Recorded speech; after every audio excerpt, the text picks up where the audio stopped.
There's an amendment at the desk. The clerk will report the amendment. Doubt moves to amend House File Number 1952, the second engrossment as amended. The amendment is coded A30. To the author of the amendment, the Minority Leader, Representative Dowd.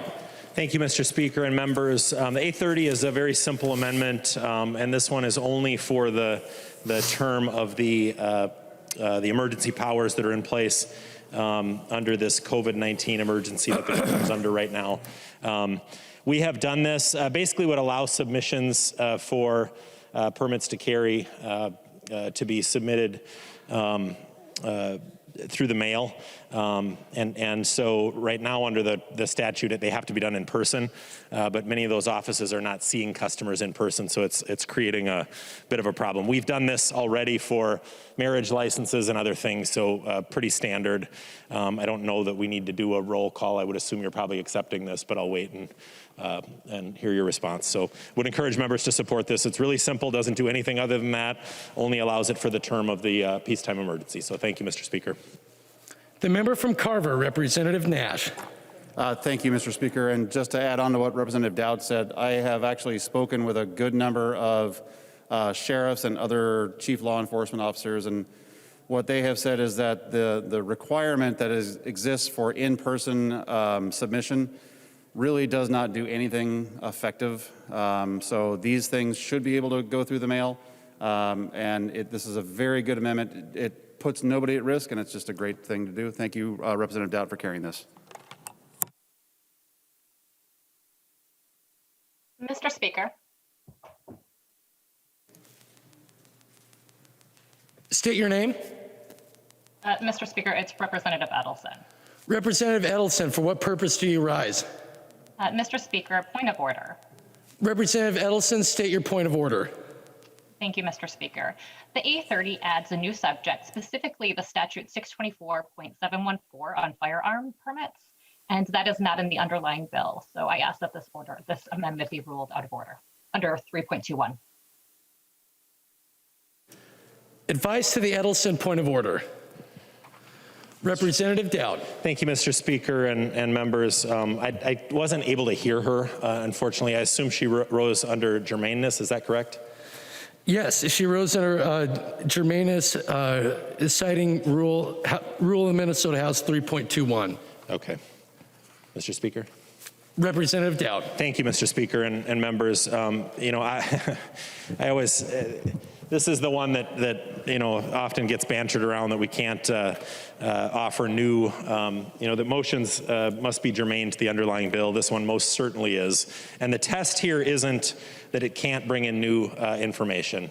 This rule has been widely misused this entire session, and unfortunately, I appreciate Representative Edelson, but on this one, she's just wrong. I mean, this bill is a you know, state government omnibus bill. This is exactly where you put things that deal with filings and other things. We have already taken action on similar items this year.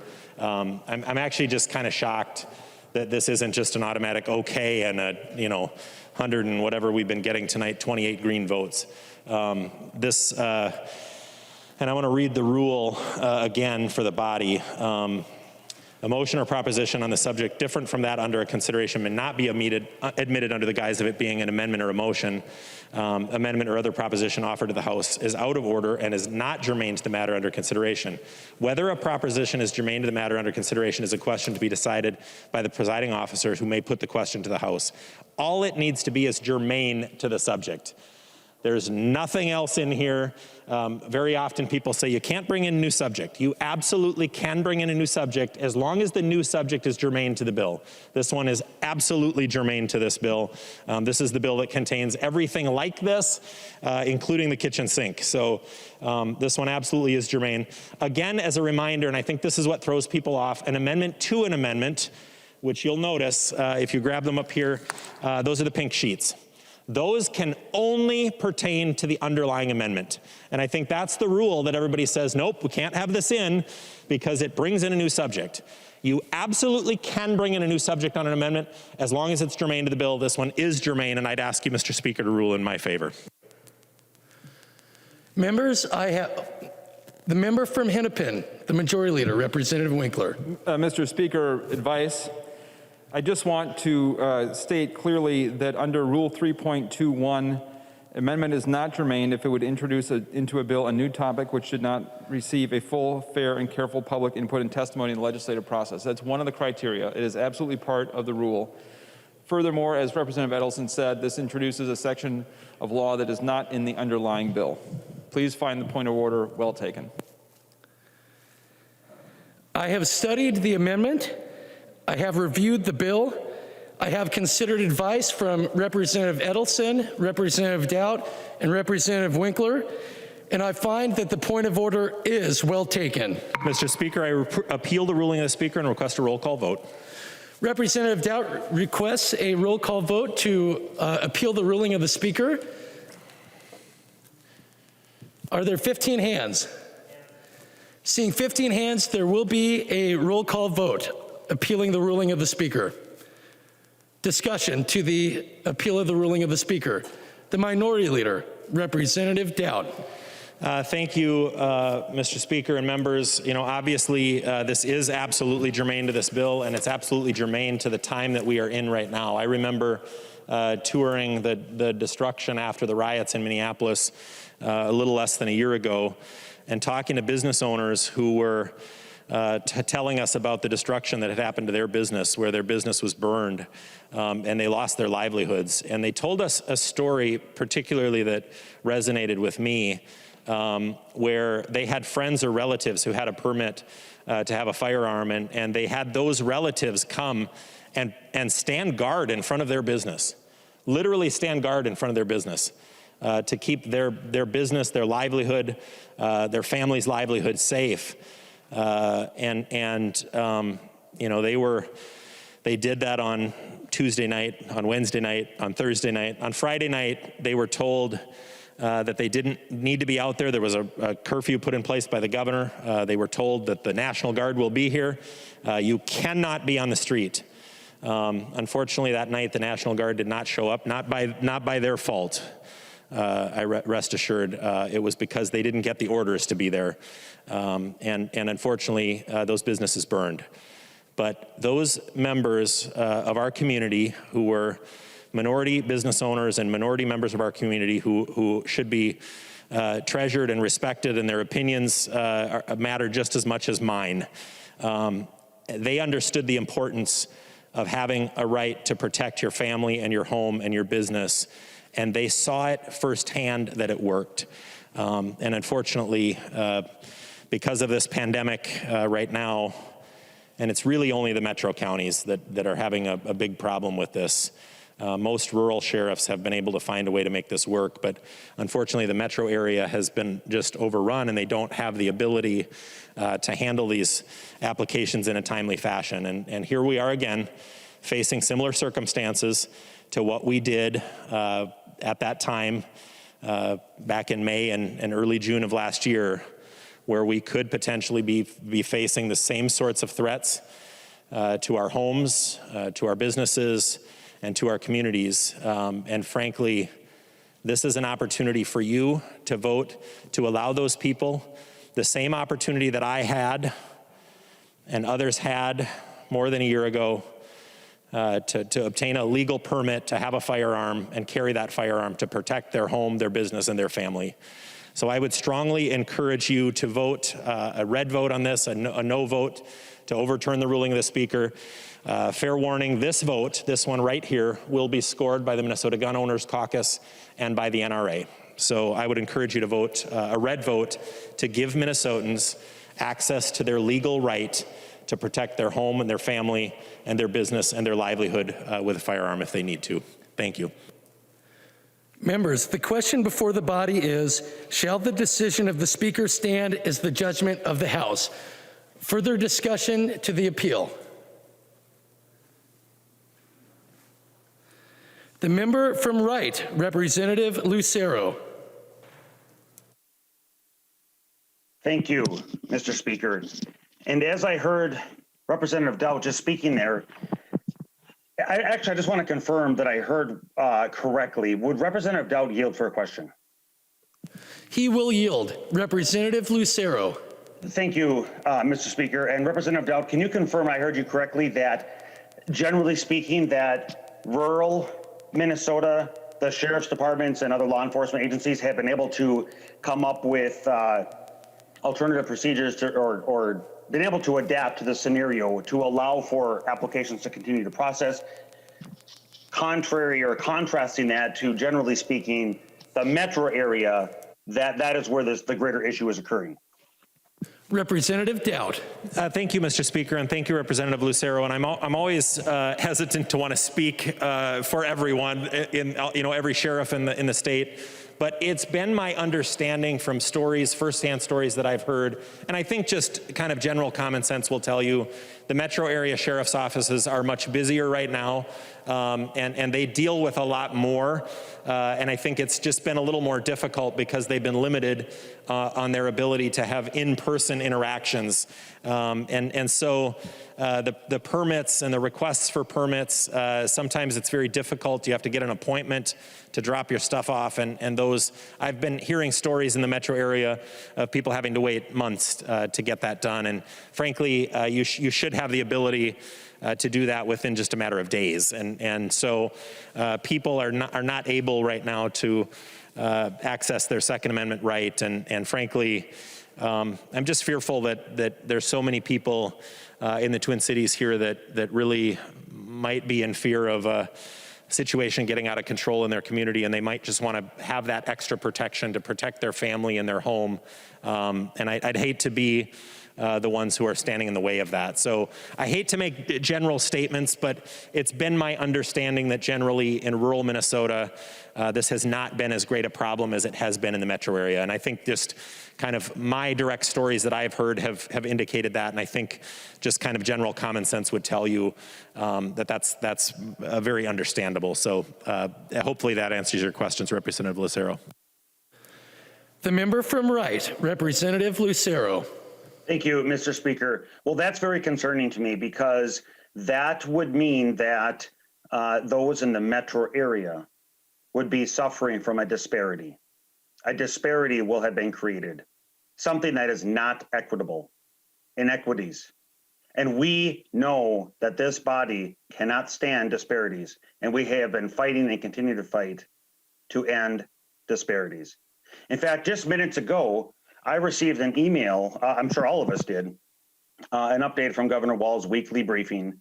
And there is a line in there, it says, in these challenging times, the governor's duty is to preserve the First Amendment right of peaceful protests.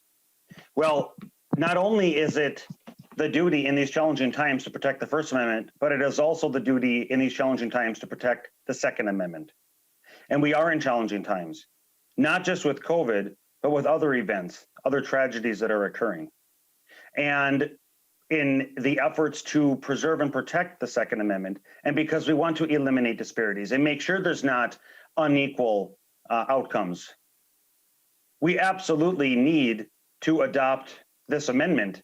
In order to adopt this amendment, we need to vote against the ruling of the Speaker, because very clearly this is germane. And I would hate to have a member mistakenly vote green, thereby failing to do what Governor Walz is maintaining, which is to protect the duties of a constitutional rights. And so, members, I highly encourage, let's not vote to support the continuation of disparities in the metro area. Let's fight to protect the Second Amendment rights of minorities and BIPOC communities in the metro area by voting red on this motion. Thank you. Further discussion to the appeal. The member from Hennepin, the Majority Leader, Representative Winkler. Mr. Speaker, members, the only question before the body is whether the amendment is germane to the bill. It introduces new sections of law that are not in the underlying bill and expands the scope. Under House rules, the amendment is not germane. The Speaker's decision on the point of order was correct. There may be other bills on which this amendment could be germane, but this is not one of them. And we could have risen to a point of order at some of the debate on the issue, which was not the question before the body. But I would ask members to please confine your remarks to the issues that are before us, not issues that are in some way beneficial to a different debate that we're not having. So please, members, vote green to uphold the ruling of the Speaker. This is a process question. This is not a vote on the amendment. Further discussion to the appeal. The member from Hennepin, Representative Frazier.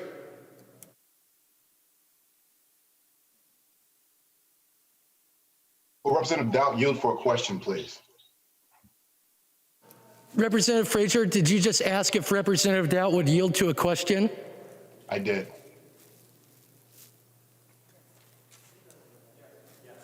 Representative Dowd, will you yield? He will yield. Representative Frazier. Representative Dowd, this is the second time I've heard you tell the story of your time walking through North Minneapolis after the protests and after the damage that was done, and that you spoke to some community business owners. I spent some time in Minneapolis after the protests and after the damage, helping to clean up and talking to business owners. And I only rise to ask this question because I'm getting text messages, and I'm wondering if you could tell me who some of those business owners were that you talked to that informed you that they had armed folks out in front of their businesses protecting it.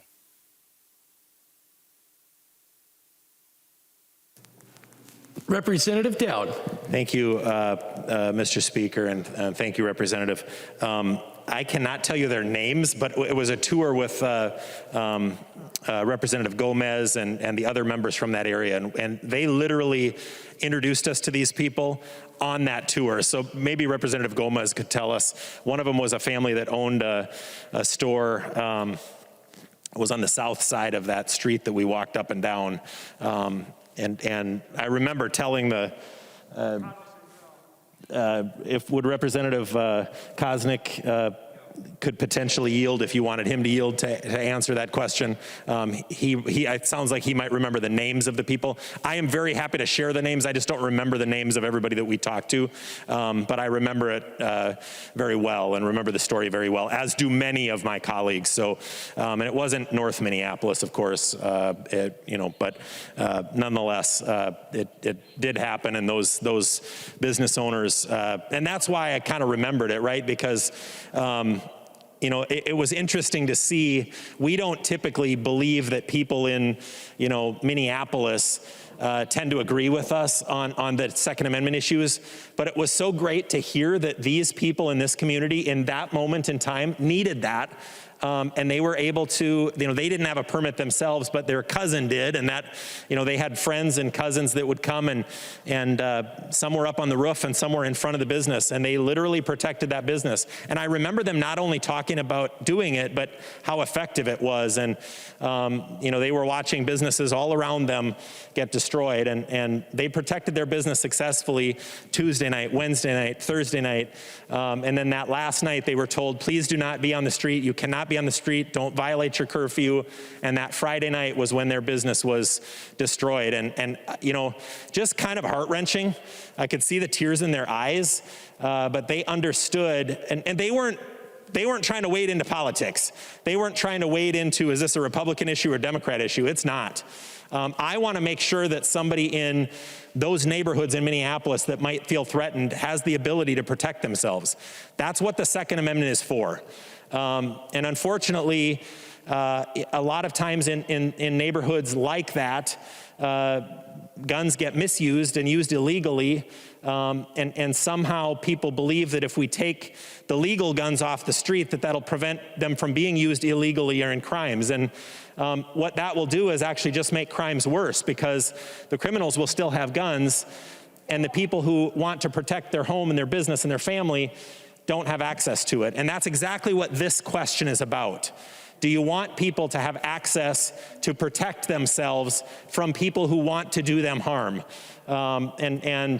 So, those were heart-wrenching stories, and I was very glad to get that tour. I thanked Representative Gomez for sharing that part of her community with us. And, my heart went out to those people who lost their livelihoods in those businesses, many of whom, by the way, didn't own the building. So in a lot of cases, their own insurance policy was maxed out.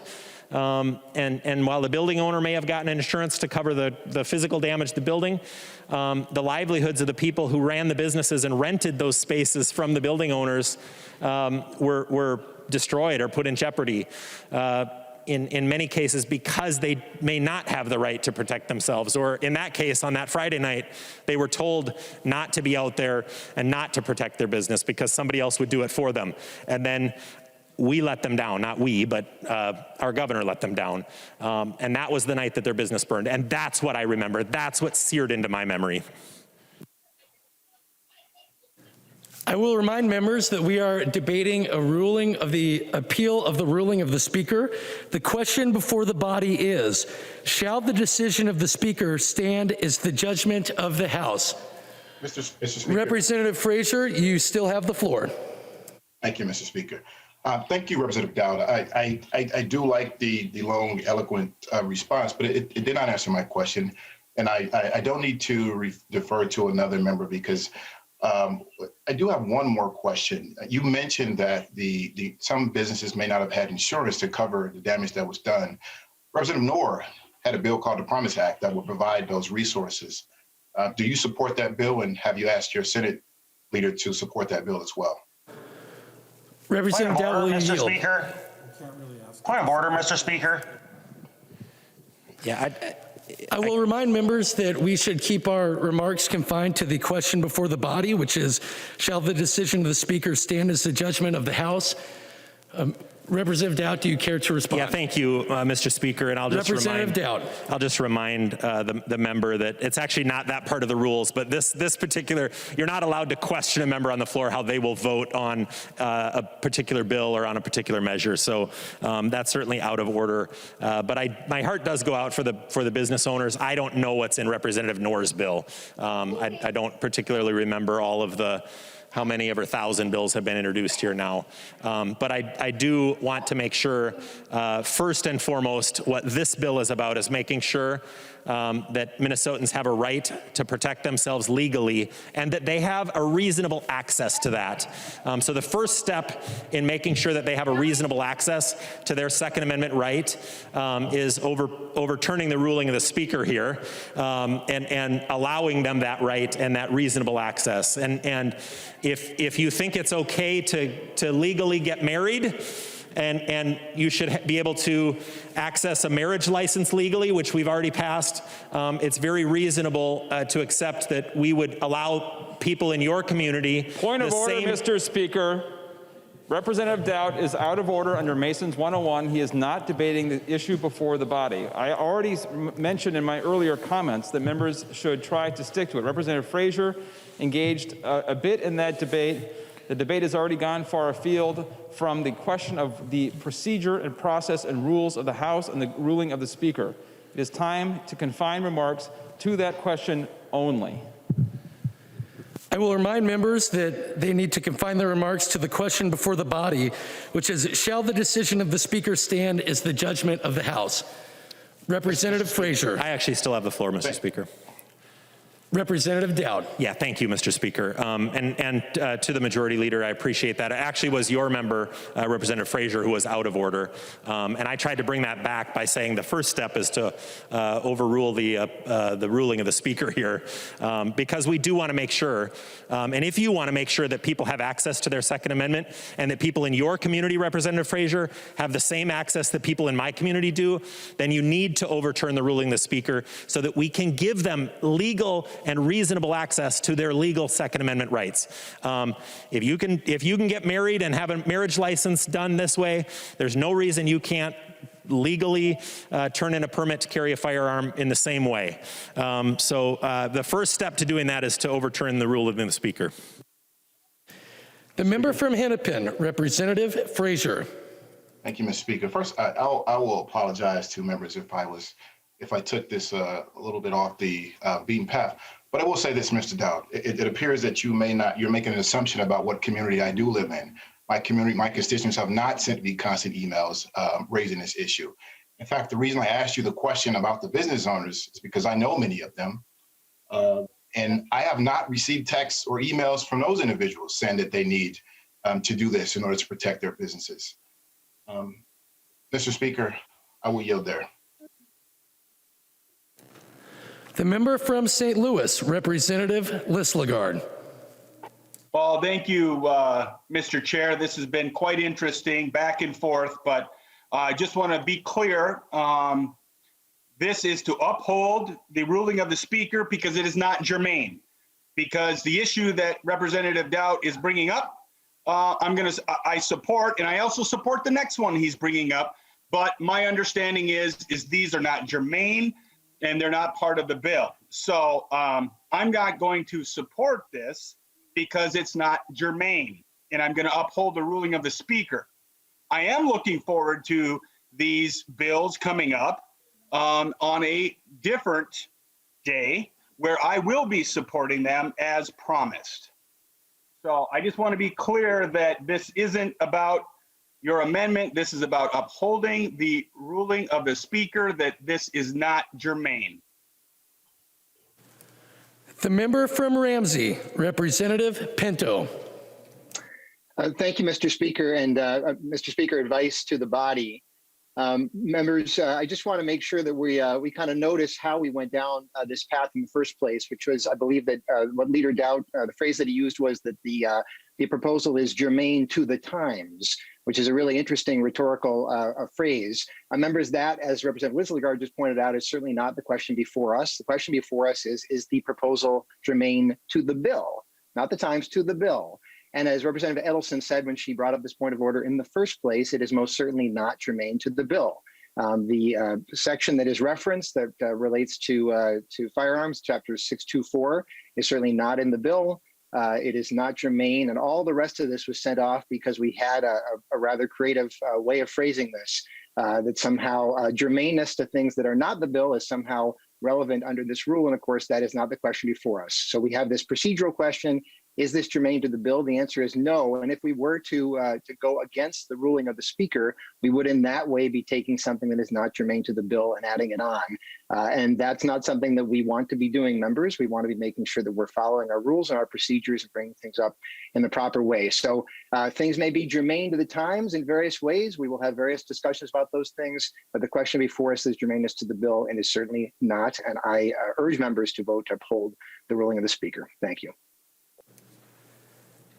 Further discussion. The Minority Leader, Representative Dowd. Thank you, Mr. Speaker, for allowing me the opportunity to speak last and wrap things up. That's a little hint. You know, there's been a lot of discussion about germaneness. There are 80 lines in this bill, just of the title, just of what this bill applies to.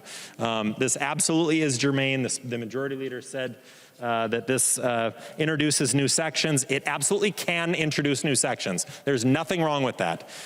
It can also introduce new information. It only needs to be germane. That's what the rule says, specifically. That's what the rule says. So I would encourage members to vote for that. In response to Representative Lislegard, and fair warning to everybody in the chamber, this vote right here Point of order, Mr. Speaker. Representative Winkler, state your point of order. Under Mason's, Representative Dowd is getting into motives for votes. I am not. There is no reason to invoke scoring from outside groups as part of the debate related to whether or not the appealing of the ruling of the Speaker is correct. Members, I will remind members to avoid evoking motives or personalities in debate, and ask that members keep their remarks confined to the question before the body, which is, shall the decision of the Speaker stand as the judgment of the House? Representative Dowd. Thank you, Mr. Speaker and members. I know that we pass out letters all the time letting people know that a vote's being scored or not being scored. This one is being scored. This is the vote being scored. Fair warning, I've been notified by the Minnesota Gun Owners Caucus and by the NRA. This is being scored, and the vote on the next amendment will also be scored. So fair warning, explain it away if you will, but those people anticipate that you will vote with me, which is a no vote on this, to appeal the ruling of the Speaker. Thank you, Mr. Speaker. Further discussion to the appeal. Seeing none, I will remind members that the question before the body is, shall the decision of the Speaker stand as the judgment of the House? A yes or green vote supports the ruling of the Speaker, and a no or red vote goes against the ruling of the Speaker. The clerk will take the roll.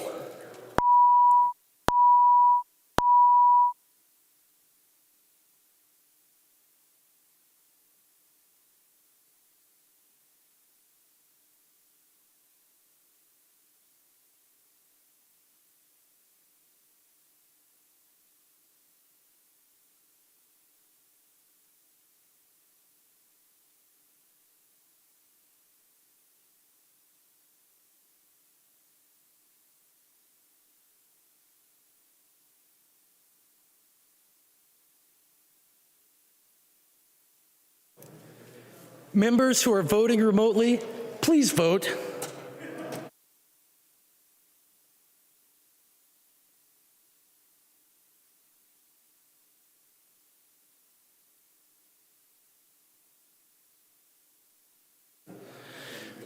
Will the Chief Clerk read the names of the members who have not voted yet?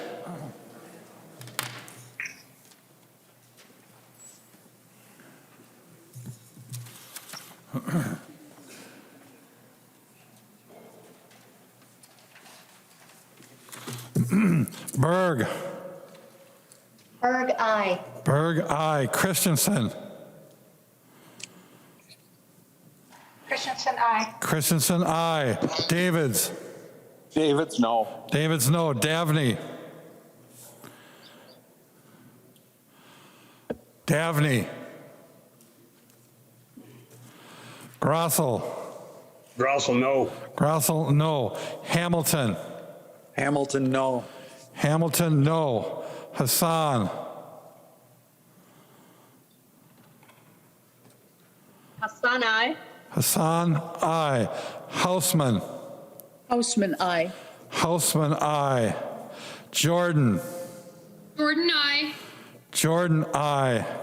Katiza Watun. Aye. Katiza Watun, aye. Katiza Watun, aye. Mariani. Mariani, aye. Mariani, aye. McDonald.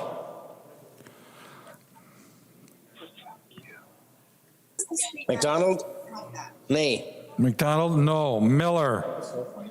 Miller, no. Miller, no. Noor. Noor, aye. Noor, aye. Pryor. Pryor, aye. Pryor, aye.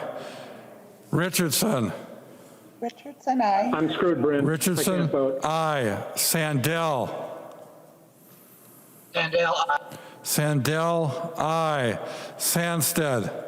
Sandsted, aye. Sandsted, aye. Swazinski.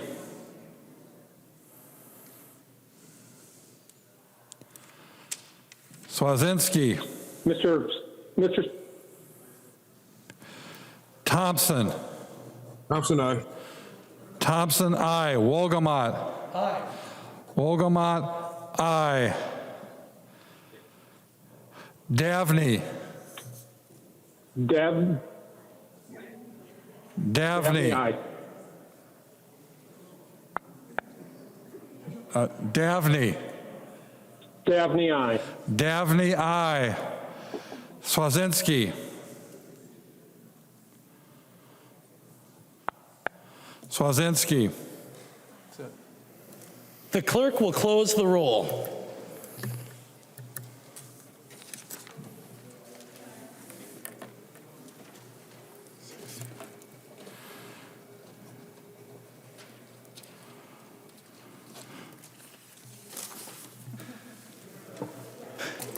There being 68 ayes and 60 nays, it is the judgment of the House that the decision of the Speaker shall stand.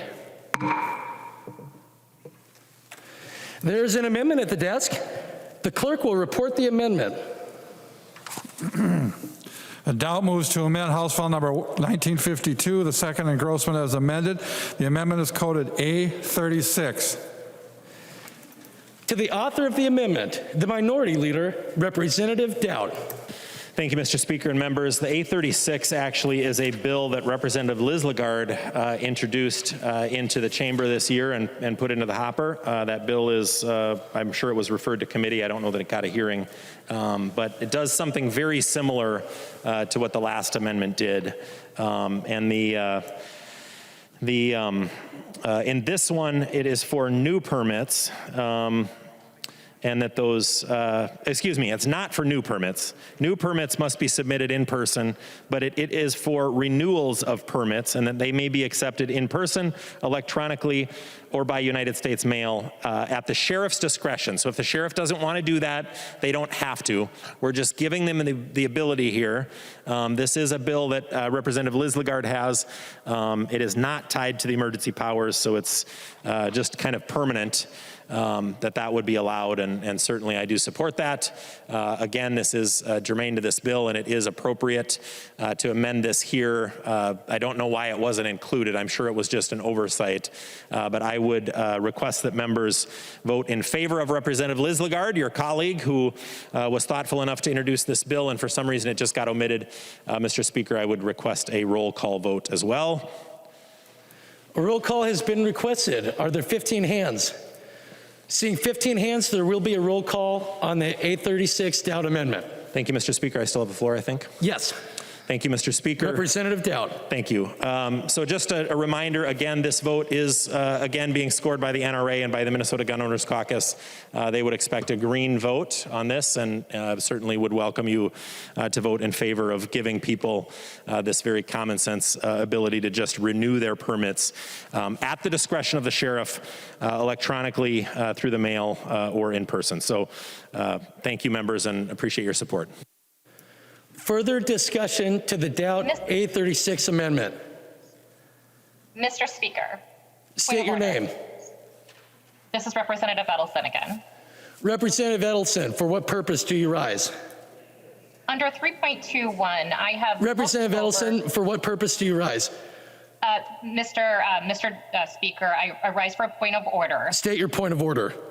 Under 3.21, I have looked over Representative Dowd's amendment, and to the underlying bill, researched and it looked through to see if there's any word of firearm, if there's any reference to statute 6.24, and there is none. Therefore, this would be not germane to the underlying bill, and I ask that you rule it out of order.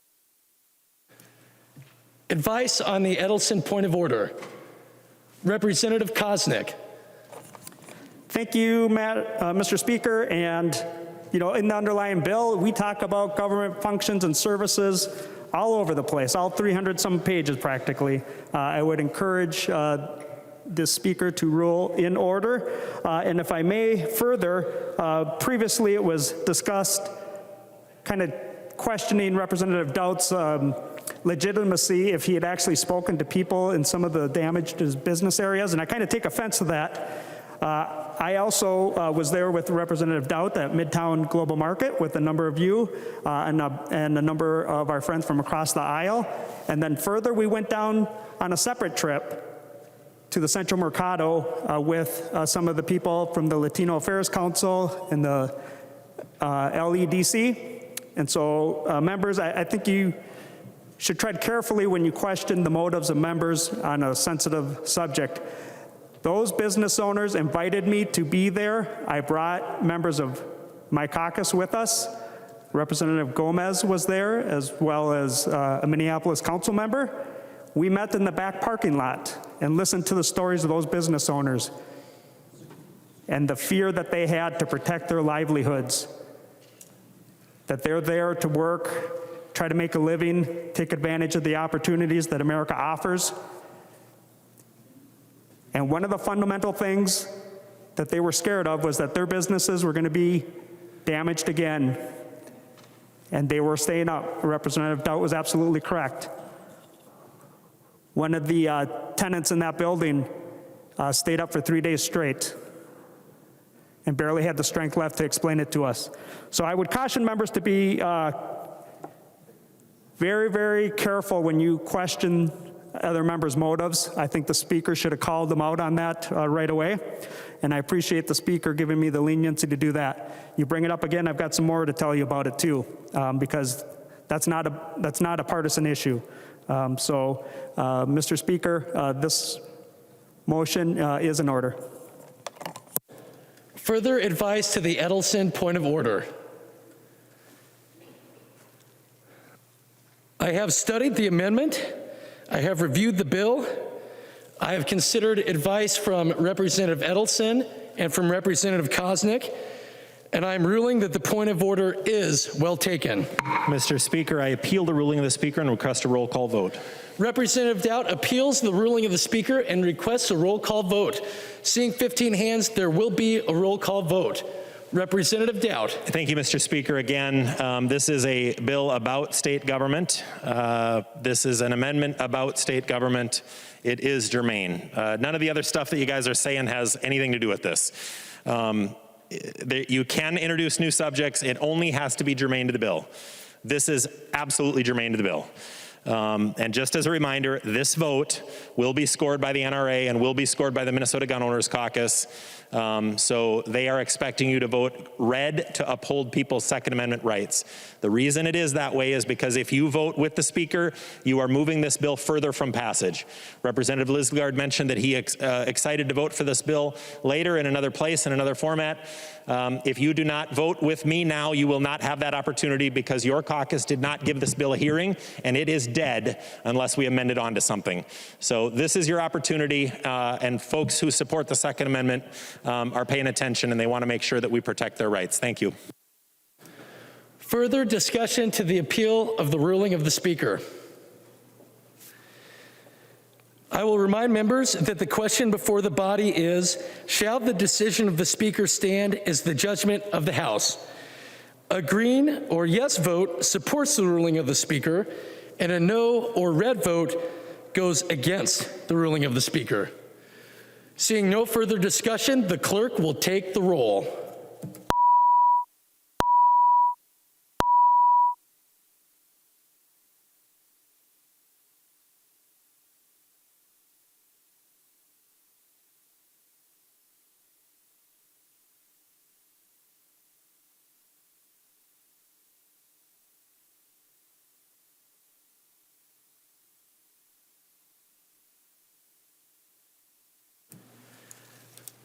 Members who are voting remotely, please vote.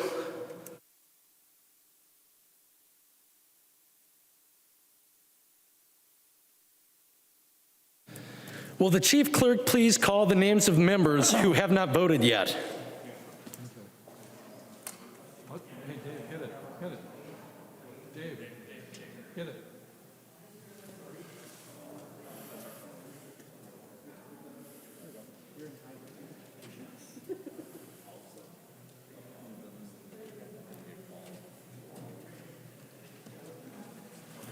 Berg.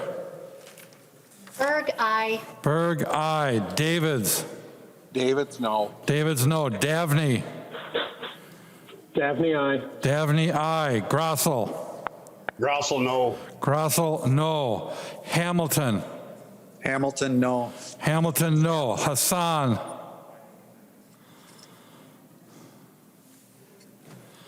Hassan. Aye.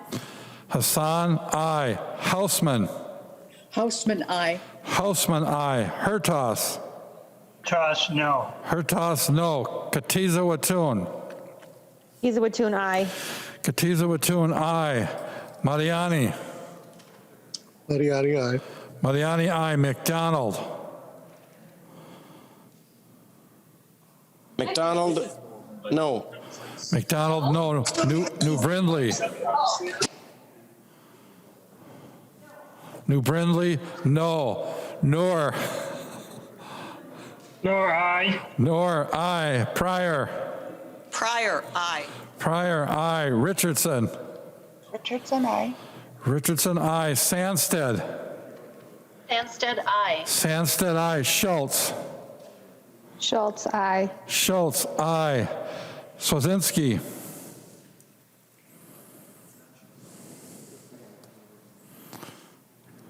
Swazinski.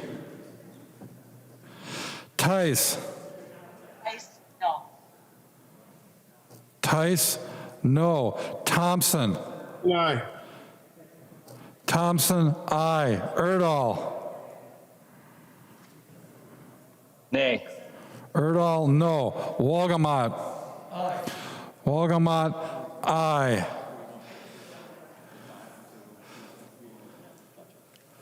I missed anybody there? Oh, yeah. Swazinski.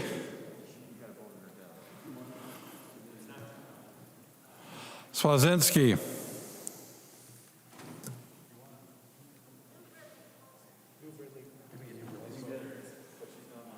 I have New Brindley.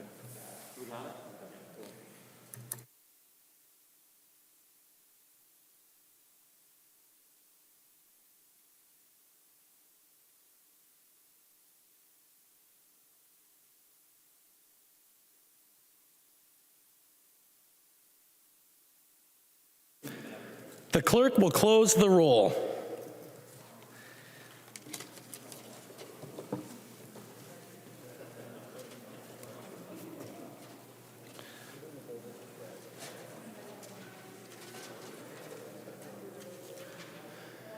There being 68 ayes and 59 nays, it is the judgment of the House that the decision of the Speaker shall stand. There's an amendment at the desk. The clerk will report the amendment. Quam moves to amend House File Number 1952, the first engrossment, as amended. The amendment is coded A45. Thank you, Mr. Speaker and members. The member from Olmsted, Representative Quam. Thank you, Mr. Speaker and members. First, I would request a roll call. Representative Quam requests a roll call vote. Are there 15 hands? Seeing 15 hands, there will be a roll call vote on the Quam A45 amendment. Thank you, Mr. Speaker. Members, this is a removal of the park dedication fee language from the bill. There were several attempts in different committees to try and fix this language. One committee, our amendments were not even heard or allowed to be heard. And the next committee, they were rejected by the majority. But the amendments, I thought, were logical in that, first of all, you need to have a reasonable time frame that you spend and collect the money. Instead of collecting money because we might want to do something, we owe the planning and diligence from our local governments to actually have an idea of what they need when they assess fees for developments. Whether that's transportation, whether it's parks, we actually need to think ahead and have an idea, and then actually follow through and spend it in a reasonable time. That amendment was rejected. The impact on nonprofits, churches, other entities was rejected. The issue of affordability. We continually hear in this chamber housing affordability, but the outside groups that were concerned about housing affordability saw this section of the bill as increasing the cost and making housing less affordable. And frankly, there's the core issue. About a decade ago, Rochester became a city of the first class. And I was surprised that there were things in statute covering cities of the first class that all the other cities of the first class were exempted from. And so we fixed that by getting rid of that instead of just exempting Rochester again. This section of statute affects 2 cities of the first class. We need to do good governance, which would be having a consistent standard for this type of activity or statute, fee fund, etc., across cities of the first class. Instead of doing the lazy thing of, easy thing of, and just doing a one-off for some of the cities of the first class. We need to be consistent, and if it's right, do it for all. If it's not right, don't do it for some. So I would ask that we remove this language, take away the increases and pressure on housing affordability, take away the inconsistent variability across cities of the first class, and maybe next time work together for a better implementation instead of just saying, we've got the votes and we'll just do whatever we want to do, because the conversation we have on this floor is how we make better legislation, how we serve our people and the people across the state, not just in certain areas. So I would hope for a green vote. Thank you. Further discussion to the A45 amendment. The member from Olmsted, Representative Bolden.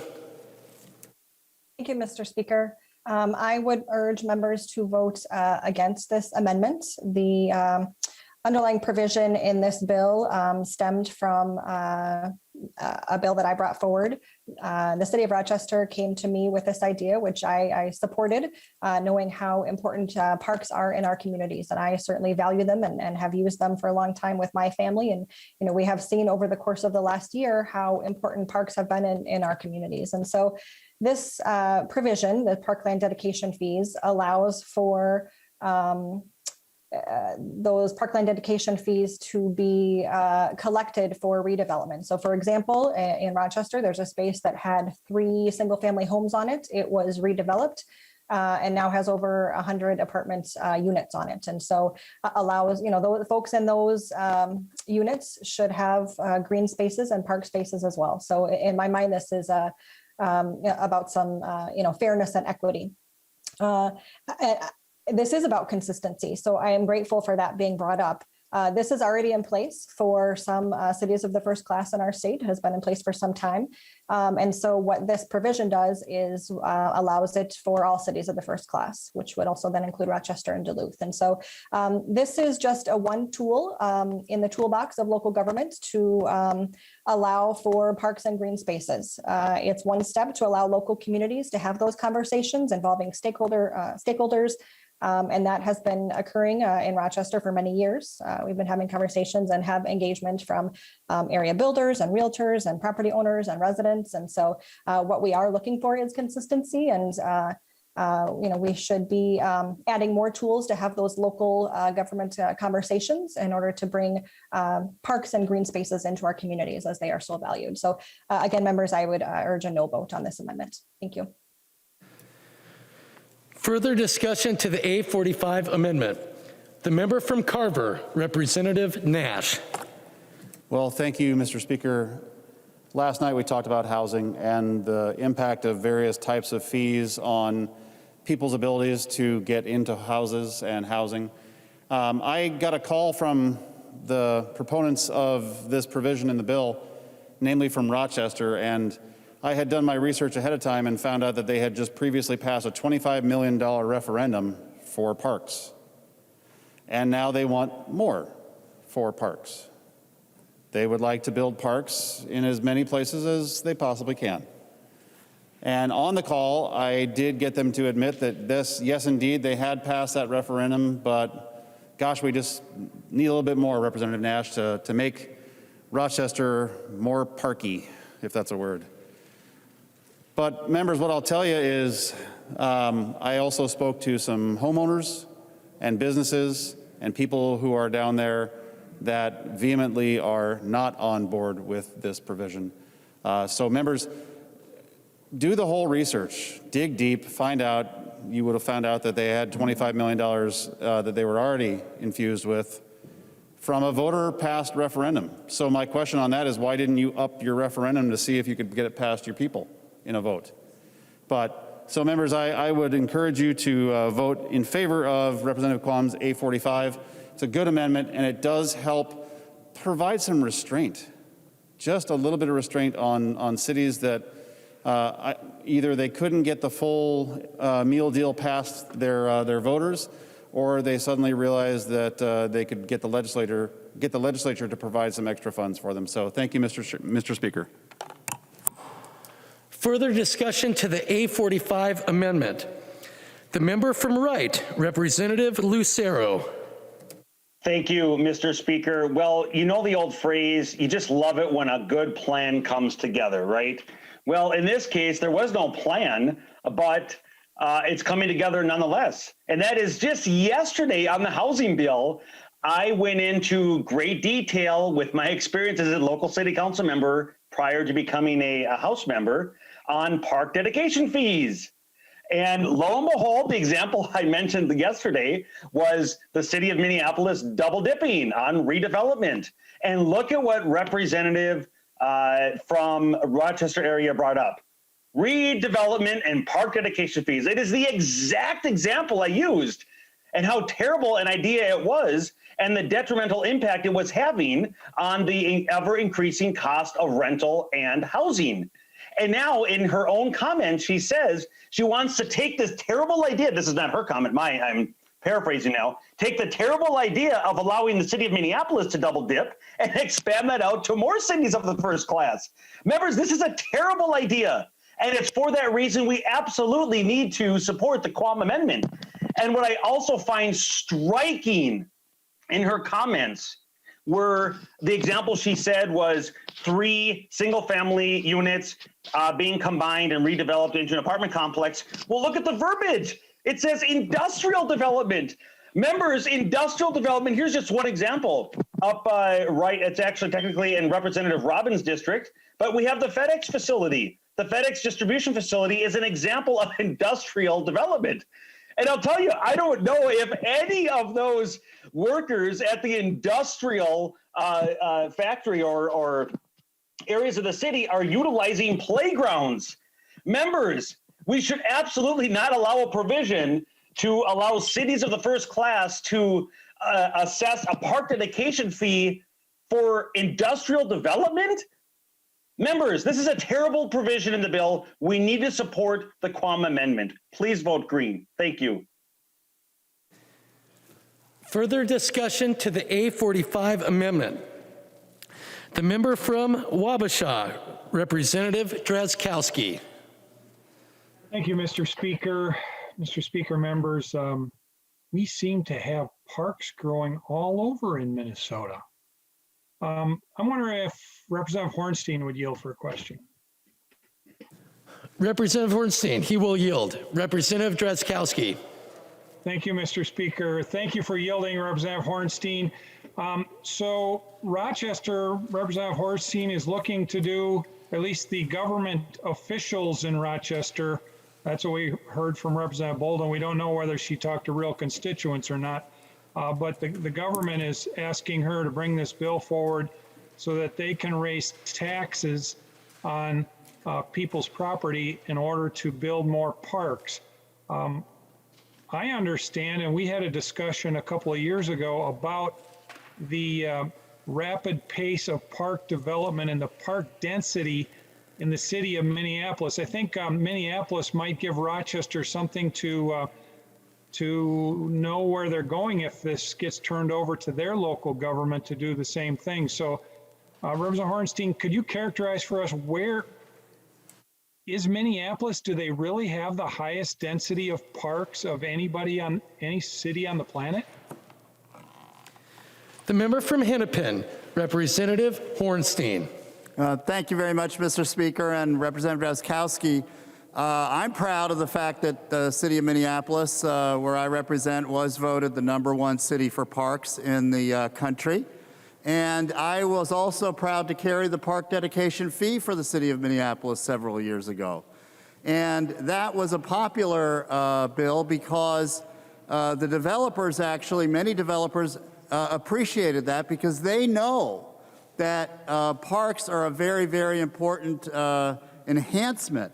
People want to live around parks. People want to recreate. And so we're very proud of our parks, and we're very proud of the fact that we can twin development of residential areas, apartments, other kinds of development with parks. And that's worked out very well in our city. Representative Drazkowski. Thank you, Mr. Speaker. Thank you, Representative Hornstein. Well, Representative Hornstein, help me remember, what is the measure? Is it the most parks per capita, or is it the most parks, the shortest distance to a park of anywhere on average for the average person of anywhere on the planet? Is that Is that what I remember? Help me, Representative Hornstein. You ask him to yield to a question? If he would, Mr. Speaker. He will yield. Representative Hornstein. Thank you, Mr. Speaker, and Representative Drazkowski. I don't know the exact metric, but I do know we have many parks. They're very popular. In fact, the chain of lakes is one of the most popular parks in the state. Many people from outside of Minneapolis come and enjoy these wonderful natural areas. And we're very proud of our park system. But Representative Drazkowski, Mr. Speaker, I don't know the exact metric, but yes, there are many people that live relatively close to parks in the city of Minneapolis. Representative Drazkowski. Thank you, Mr. Speaker. Thank you, Representative Hornstein. That's what I remember is that Minneapolis, the largest city in Minnesota that is probably got the highest park taxes, property taxes of anywhere in the state, has more parks for more people than anywhere on the planet. If I remember right, it's a closer walk to a park in the city of Minneapolis than anywhere on the planet.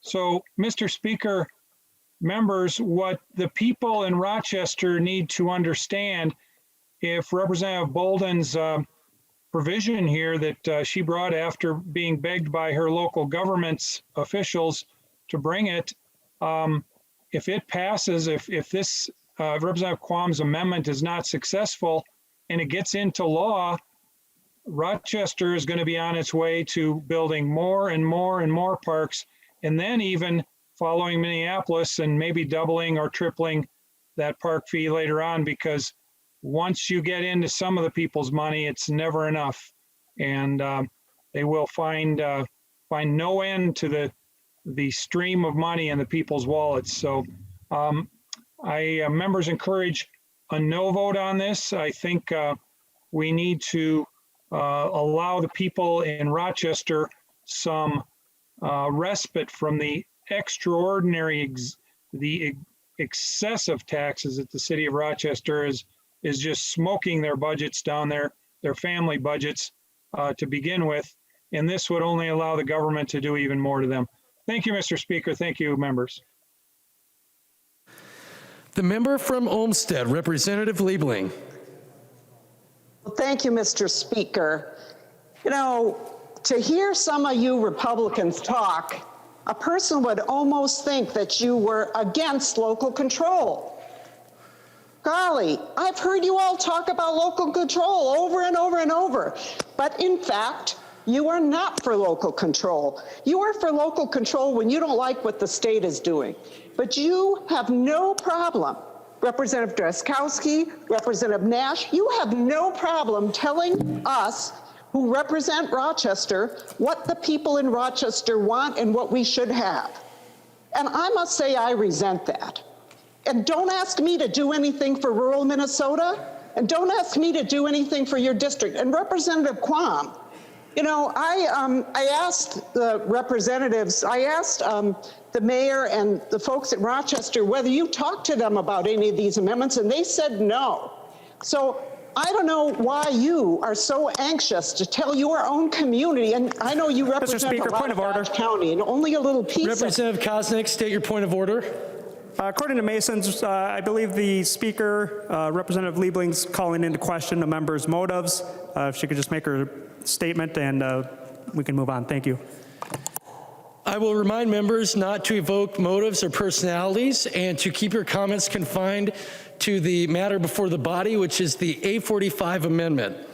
Representative Liebling. Well, thank you, Mr. Speaker. And I've sat here all day listening to Republican members question motives all over the place. And boy, you sure have thin skin. I'm not questioning motives here, but I sure am questioning what this amendment is. The fact that you all don't want people in my local community make the decision. That is very, very clear. And you know what? The fact Representative Nash brought up our referendum. What that referendum shows is that the voters of Rochester, the people of Rochester, love parks. Not only that, members, just remember, who are we talking about here? We're talking about the city council, people who are elected by the voters of Rochester, who want the ability to make this decision. And the mayor of Rochester, who is elected by the people of Rochester, and I must say has been elected by a great margin, who wants, through the democratic process in our community, want to be able to make this decision. So, you know, sure, vote for Representative Quam's amendment to take away, to not allow, I should say, to not allow the people of Rochester through their elected representatives to make these decisions. Go ahead and do that, but I will remember that vote. I will remember it, and so will other members on this floor. So members, please vote no on this, what I would call a mean-spirited amendment. Please vote no. Further discussion to the A45 amendment. The member from Hennepin, Representative Hornstein. Mr. Speaker, members, I just want to set the record straight very quickly. In the city of Mazeppa, there are 829 people, and there are 4 parks. So that is 1 park for every 207 people. If in Minneapolis, if we had that same ratio, we'd have 2,000 parks. But we actually have 160, 1 park for every 2,600 people. So Mazeppa has 10 times the number of parks on a per capita basis than the city of Minneapolis. Further discussion to the A45 amendment. The member from Hennepin, Representative Hertas. Thank you, Mr. Speaker and members. I just wanted to interject with regard to the issue of park dedication fees, what we were talking about last night with regard to affordable housing. There is supposed to be in each community a nexus between their park plan and the capital improvement plan to develop that park system. And so that is supposed to be the nexus of determining how much money is needed. And, you know, the issue is local control. If a community supports parks, they may do that. But I will point out, members, that often what happens with city councils, these park plans really aren't voted on by the people. They're adopted by the leaders. And very often what happens in communities is there's a good deal of empire building on the part of city councils wanting to leave a legacy of what they've accomplished at the expense of the taxpayer. Now, parks are a valuable asset. And even in the building and development industry, you know, having parks are an attribute to development of a community. But the problem has been is there's no continuity with regard to moving from project to project, from community to community.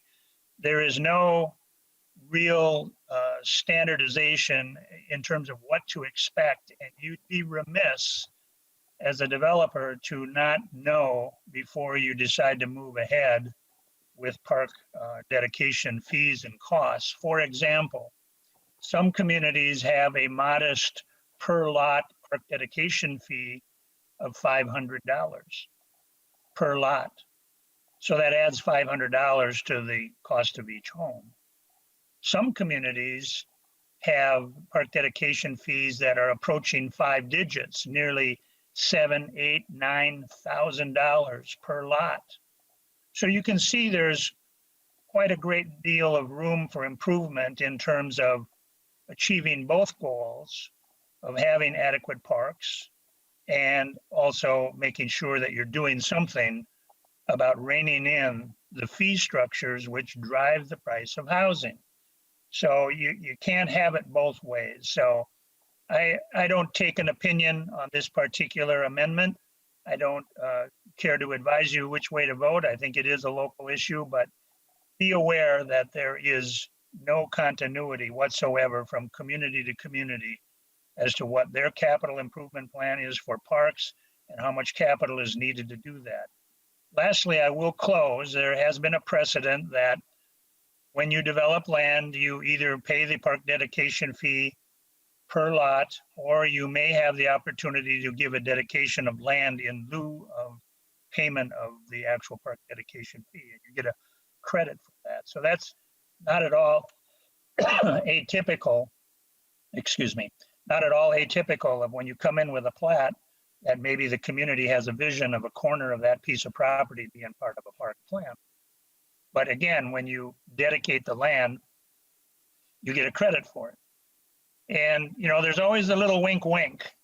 And what I mean by that is you come in and you're seeking plat approval, preliminary plat approval, and you're always having the leverage of having a lot of requests for this and that, and this and that, and this and that it all adds up.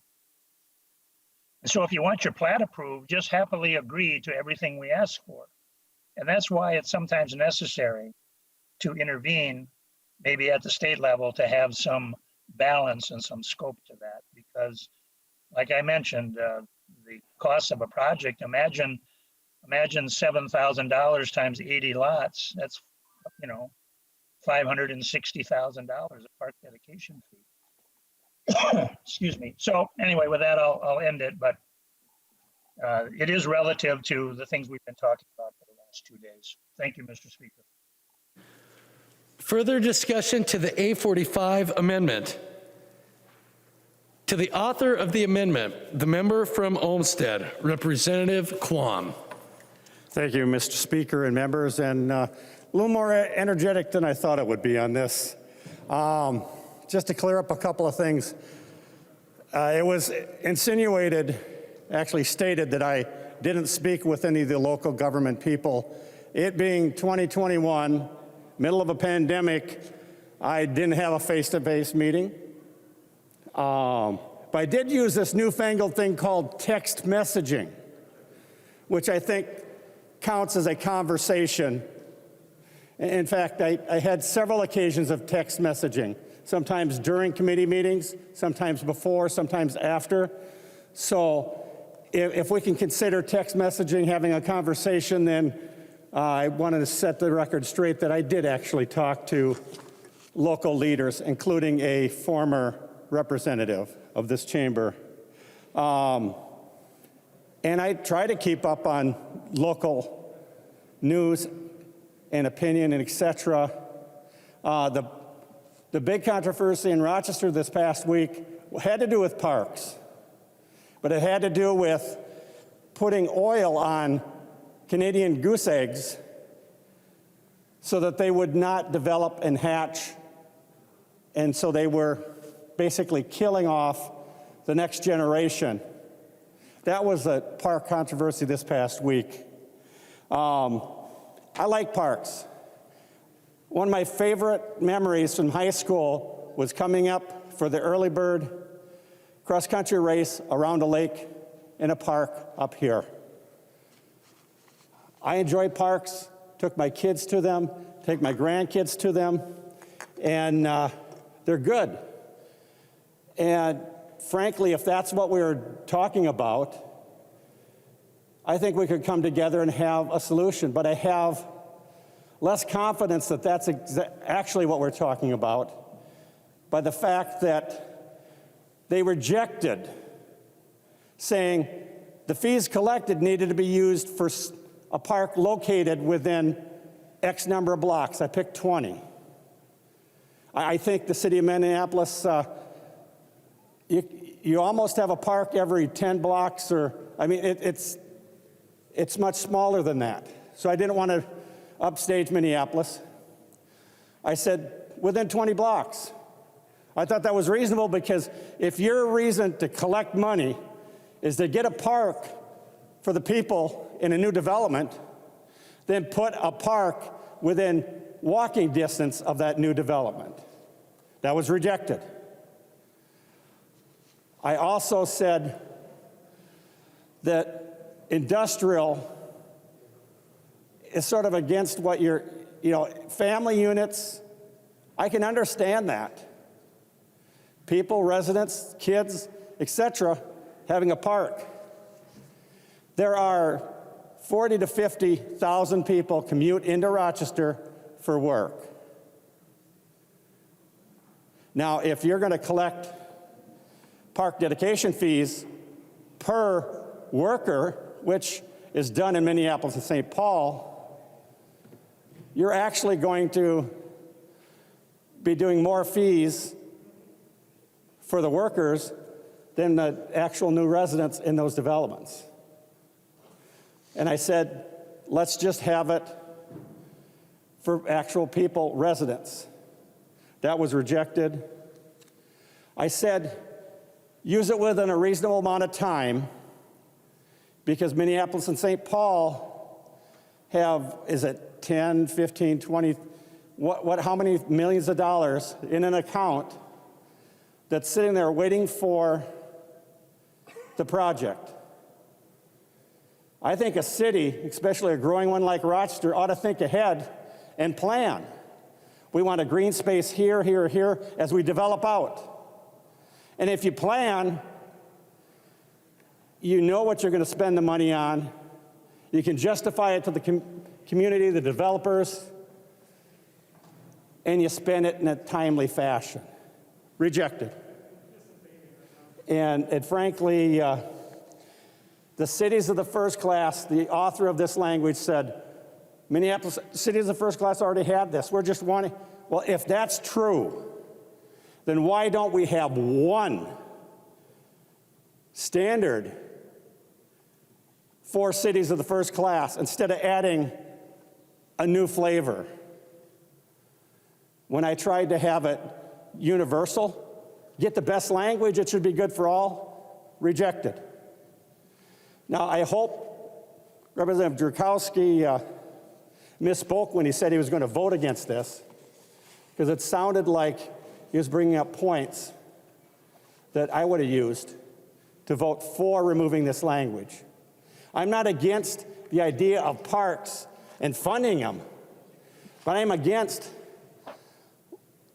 the out-of-control local on issues. We're here to set up guidelines and parameters to help. And frankly, I'm for allowing some local control. I'm just for having a reasonable and uniform way of doing it. So this amendment to remove the language is remove language that isn't ready for prime time. I don't think it's ripe for us to move forward off this floor. Please vote green. Thank you. Seeing no further discussion to the A45 amendment, the clerk will take the roll.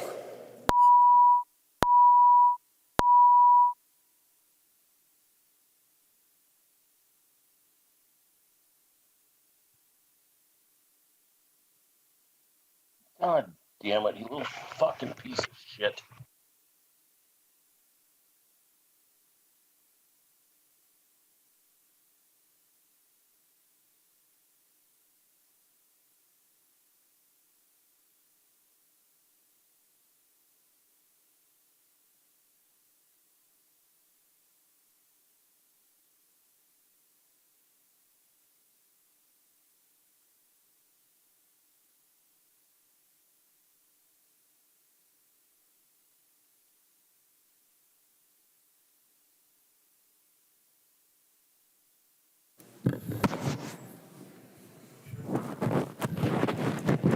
Members voting remotely, please vote.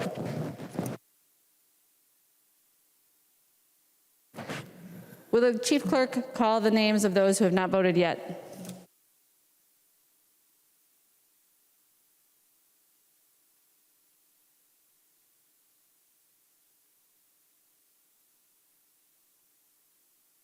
Albright. Albright, aye. Albright, aye. Berg. Berg, no. Berg, no. Christensen. Christensen, no. Christensen, no. Davids. David's aye. Davids, aye. Davney. Dabney, no. Davney, no. Grossel. Grossel, aye. Grossel, aye. Hamilton. Hamilton, no. Hamilton, no. Hassan.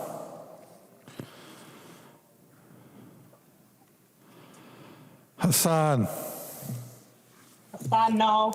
Hassan, no. Houseman. Houseman, no. Houseman, no. Johnson.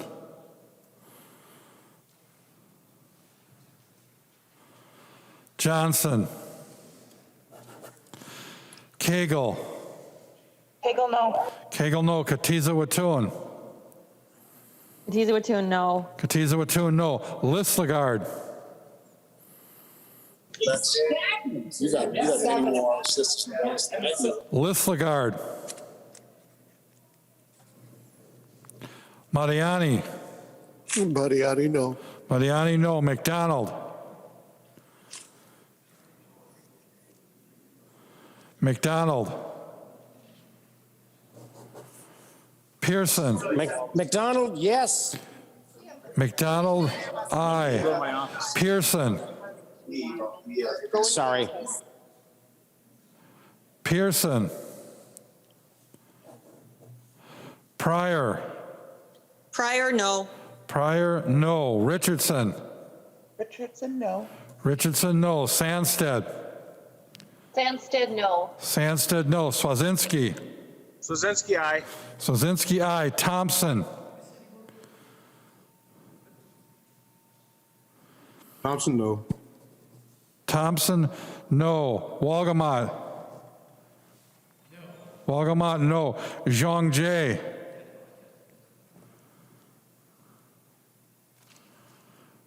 Zhang Jie.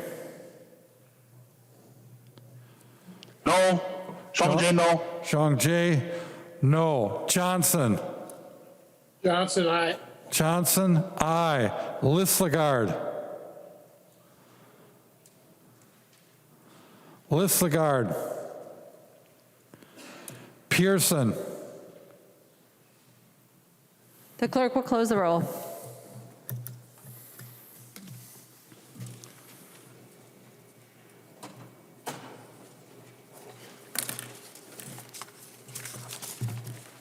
There being 56 ayes and 70 nays, the motion does not prevail. The amendment is not adopted. There's an amendment at the desk. The clerk will report the amendment. Keel moves to amend House File Number 1952, the second engrossment as amended. The amendment is coded A53. Representative Keel. Thank you, Madam Speaker. This bill creates the reimbursement fund for counties due to the pipeline valuation cases paid for by taking money from the Minneapolis pension bailout payment. We've heard this bill in past sessions. This has to do with the pipeline that stretches from Kitson County all the way to Duluth or south of Duluth. This has been a debate in the courts, and the Department of Revenue has lost these cases, and I have counties that are very, very concerned. This will affect if they have to pay what the Department of Revenue has set. They will have to pay a very hefty bill plus 4% of the interest payment. It will cost townships, counties, and schools. The tax dollars are very important to these counties, and we need to be effective in bringing a balance to this tax dollars that are being given. Losing to the Department of Revenue, my opinion is they need to cover that. The counties are feeling that way. It is a cost that, well, it's government controlling something they shouldn't be in that the tax dollars are over enlarged than they should be. And like I said in the beginning, the Minnesota courts have ruled that the balance is out, and the counties are very concerned that in this case, Enbridge will be will win the court case, and they will have some very hefty tax dollars to pay. Madam Speaker, with that, I would ask I would like to have a roll call. Representative Keel requests a roll call. Seeing 15 hands, there will be a roll call. Representative Keel. Thank you, Madam Speaker and members. I would like to point out, this is a bipartisan request. This affects both members of both the Republican side and the Democrat side. And it is very, like I said, very damaging to some very small counties. And we need to bring a balance to this. Thank you, Madam Speaker. Representative Nelson. Thank you, Madam Speaker and members. And members, I urge a no vote on this for a lot of reasons. One being this is a tax issue. It's not, and this isn't a tax bill. But the other thing is this is stealing money that we put forward to try and shore up our pension funds. The PIRA pension fund, which is all the local localities that have employees, they pay into this pension fund. But this is to shore this up from the housing crisis in the mid 2008, 2009, that we passed this bill to work these plans so that they become self-sufficient. And by taking this money from that, we are actually putting our pension funds in jeopardy, which would put a state in jeopardy of being on the hook for this money if these plans went under. So members, this is a bad way of doing this, a bad precedent to be stealing money from our pension funds to pay bills that the state has, to pay bills for local governments. And then preventing these pension funds from getting to full funding. So members, I urge a no vote. Any further discussion? Representative Keel. Madam Speaker. Thank you, Madam Speaker. I would disagree that it is being stolen out of one. This is the Department of Revenue's issue. They are creating it for the counties, the school districts, and townships, and putting them in a very bad position. They have not won a case with the courts, and in regard to the setting of the tax rate, and feel that that is who we have to address as the Department of Revenue, and expect them to help assist. We've been working on this for at least 4 years. I think it's been 6 years. And unfortunately, there's been no decision. So I'm very disappointed in your recommendation, Chair Nelson, but understand that we have to help these in this situation. Thank you. A roll call having been requested, no further discussion. The clerk will take the roll on the A53 amendment.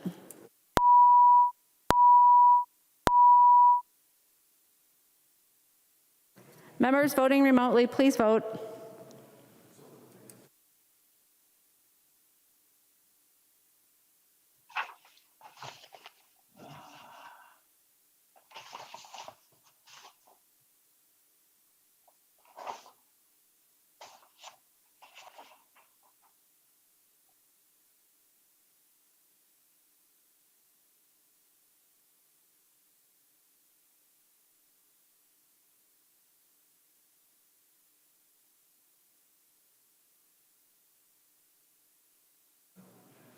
Will the clerk please call the names of those who have not voted yet?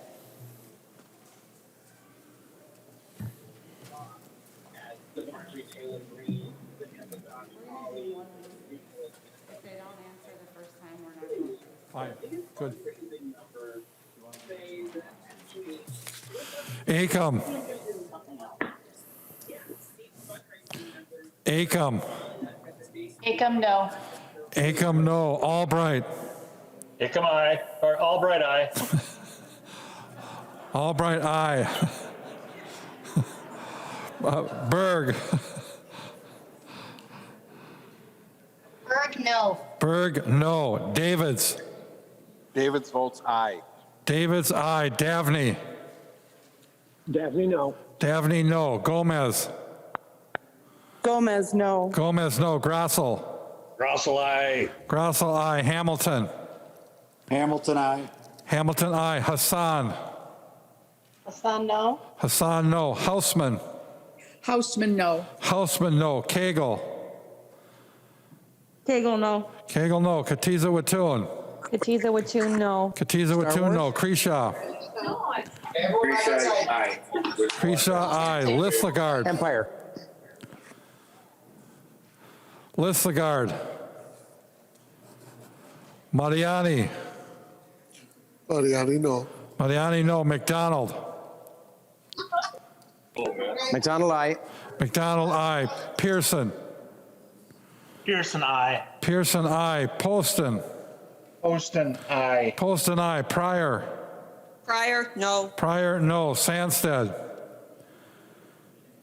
Sandsted, no. Sandsted, no. Sundin. No. Sundin, no. Swazinski. Swazinski votes aye. Swazinski, aye. Thompson.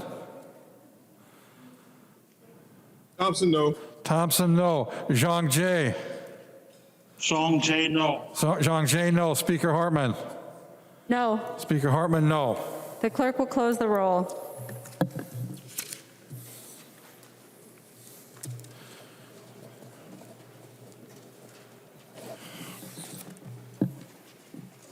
There being 54 ayes and 73 nays, the motion does not prevail. The amendment is not adopted. There's an amendment at the desk. The clerk will report the amendment. Scott moves to amend House File Number 1952, the second engrossment as amended. The amendment is coded A56. Representative Scott. Thank you, Madam Chair, or Madam Speaker. And this amendment has to do with the parks in cities of the first class, that section of the bill that Representative Quam was addressing earlier.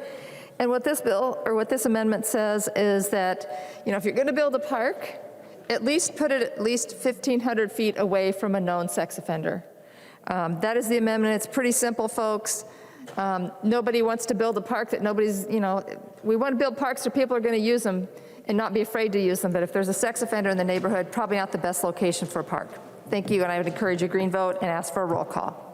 Representative Scott requests a roll call. Seeing 15 hands, there will be a roll call. The member from Olmsted, Representative Bolden. Thank you, Madam Speaker. Members, I would encourage a no vote on this amendment. If an offender's probation does not allow them to go to a park, then they cannot go to any park. Best practice for parks is to have them walkable and be able to service people within a half mile of their homes, which is 2,640 feet.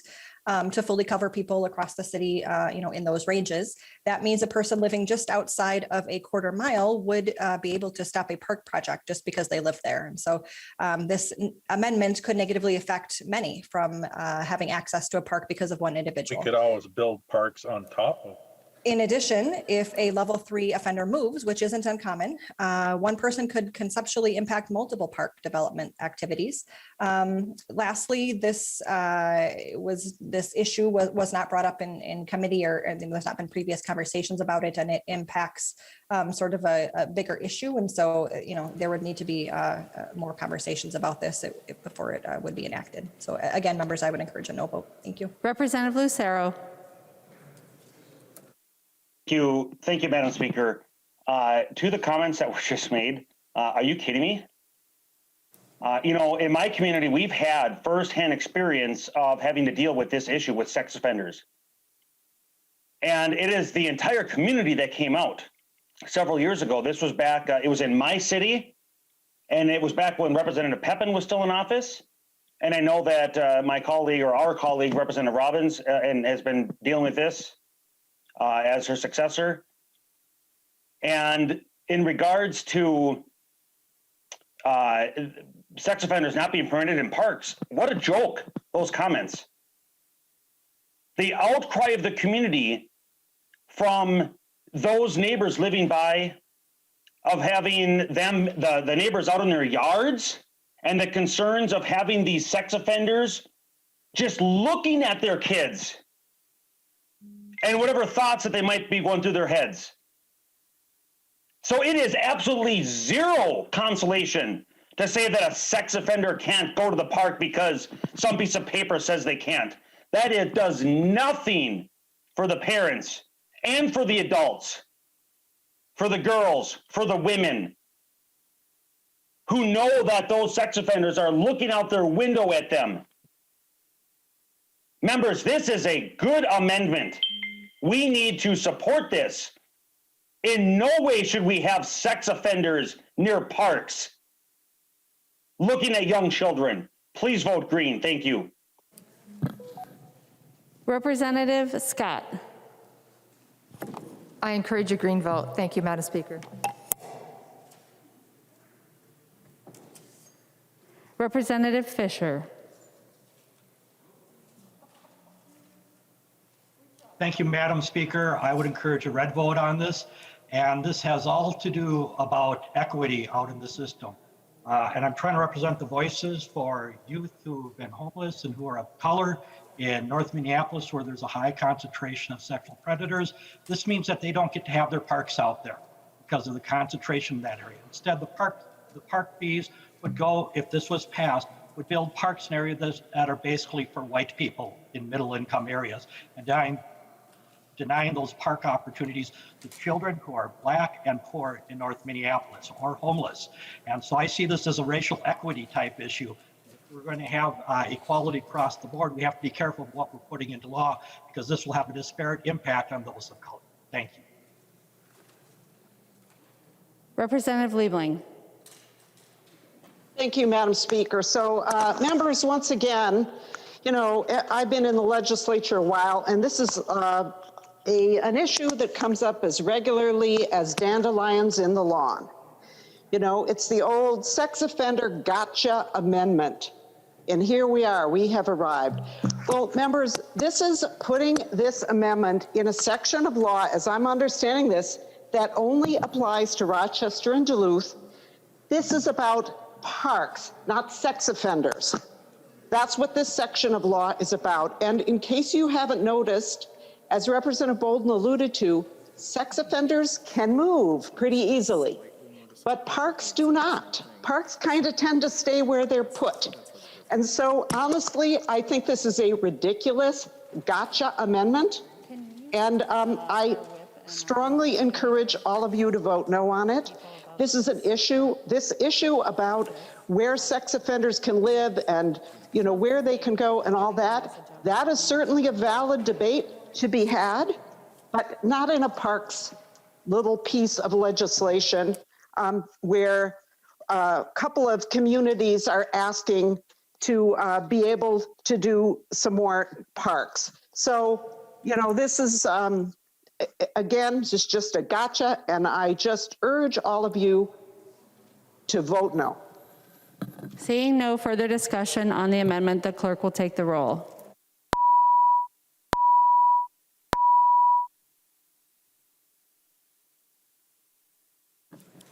Members voting remotely, please vote.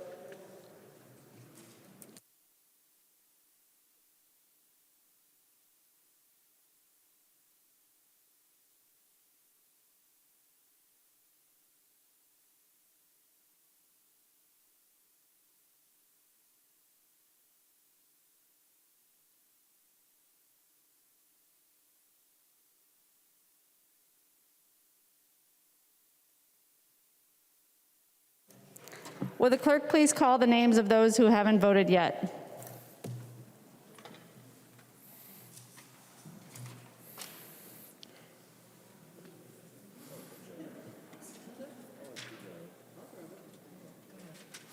Albright. Albright, aye. Albright, aye. Berg. Berg, no. Berg, no. Davids. David votes aye. Davids, aye. Davnie. Dabney, no. Davnie, no. Gomez. Gomez, no. Gomez, no. Grassel.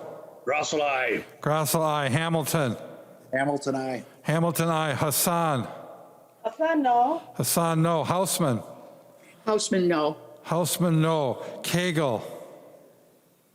Cagle, no. Cagle, no. Katiza Watun. Tiza Watun, no. Katiza Watun, no. Kreshaw. Risha, aye. Kreshaw, aye. Mariani. Mariani, no. Mariani, no. McDonald. None. McDonald. Miller. Miller, aye. Miller, aye. Pryor. Pryor, no. Pryor, no. Sundin. Sundin. Swazinski. Swazinski, aye. Swazinski, aye. Thompson.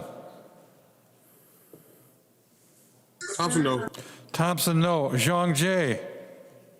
Zhang Jie, no. Zhang Jie, no. The clerk will close the roll.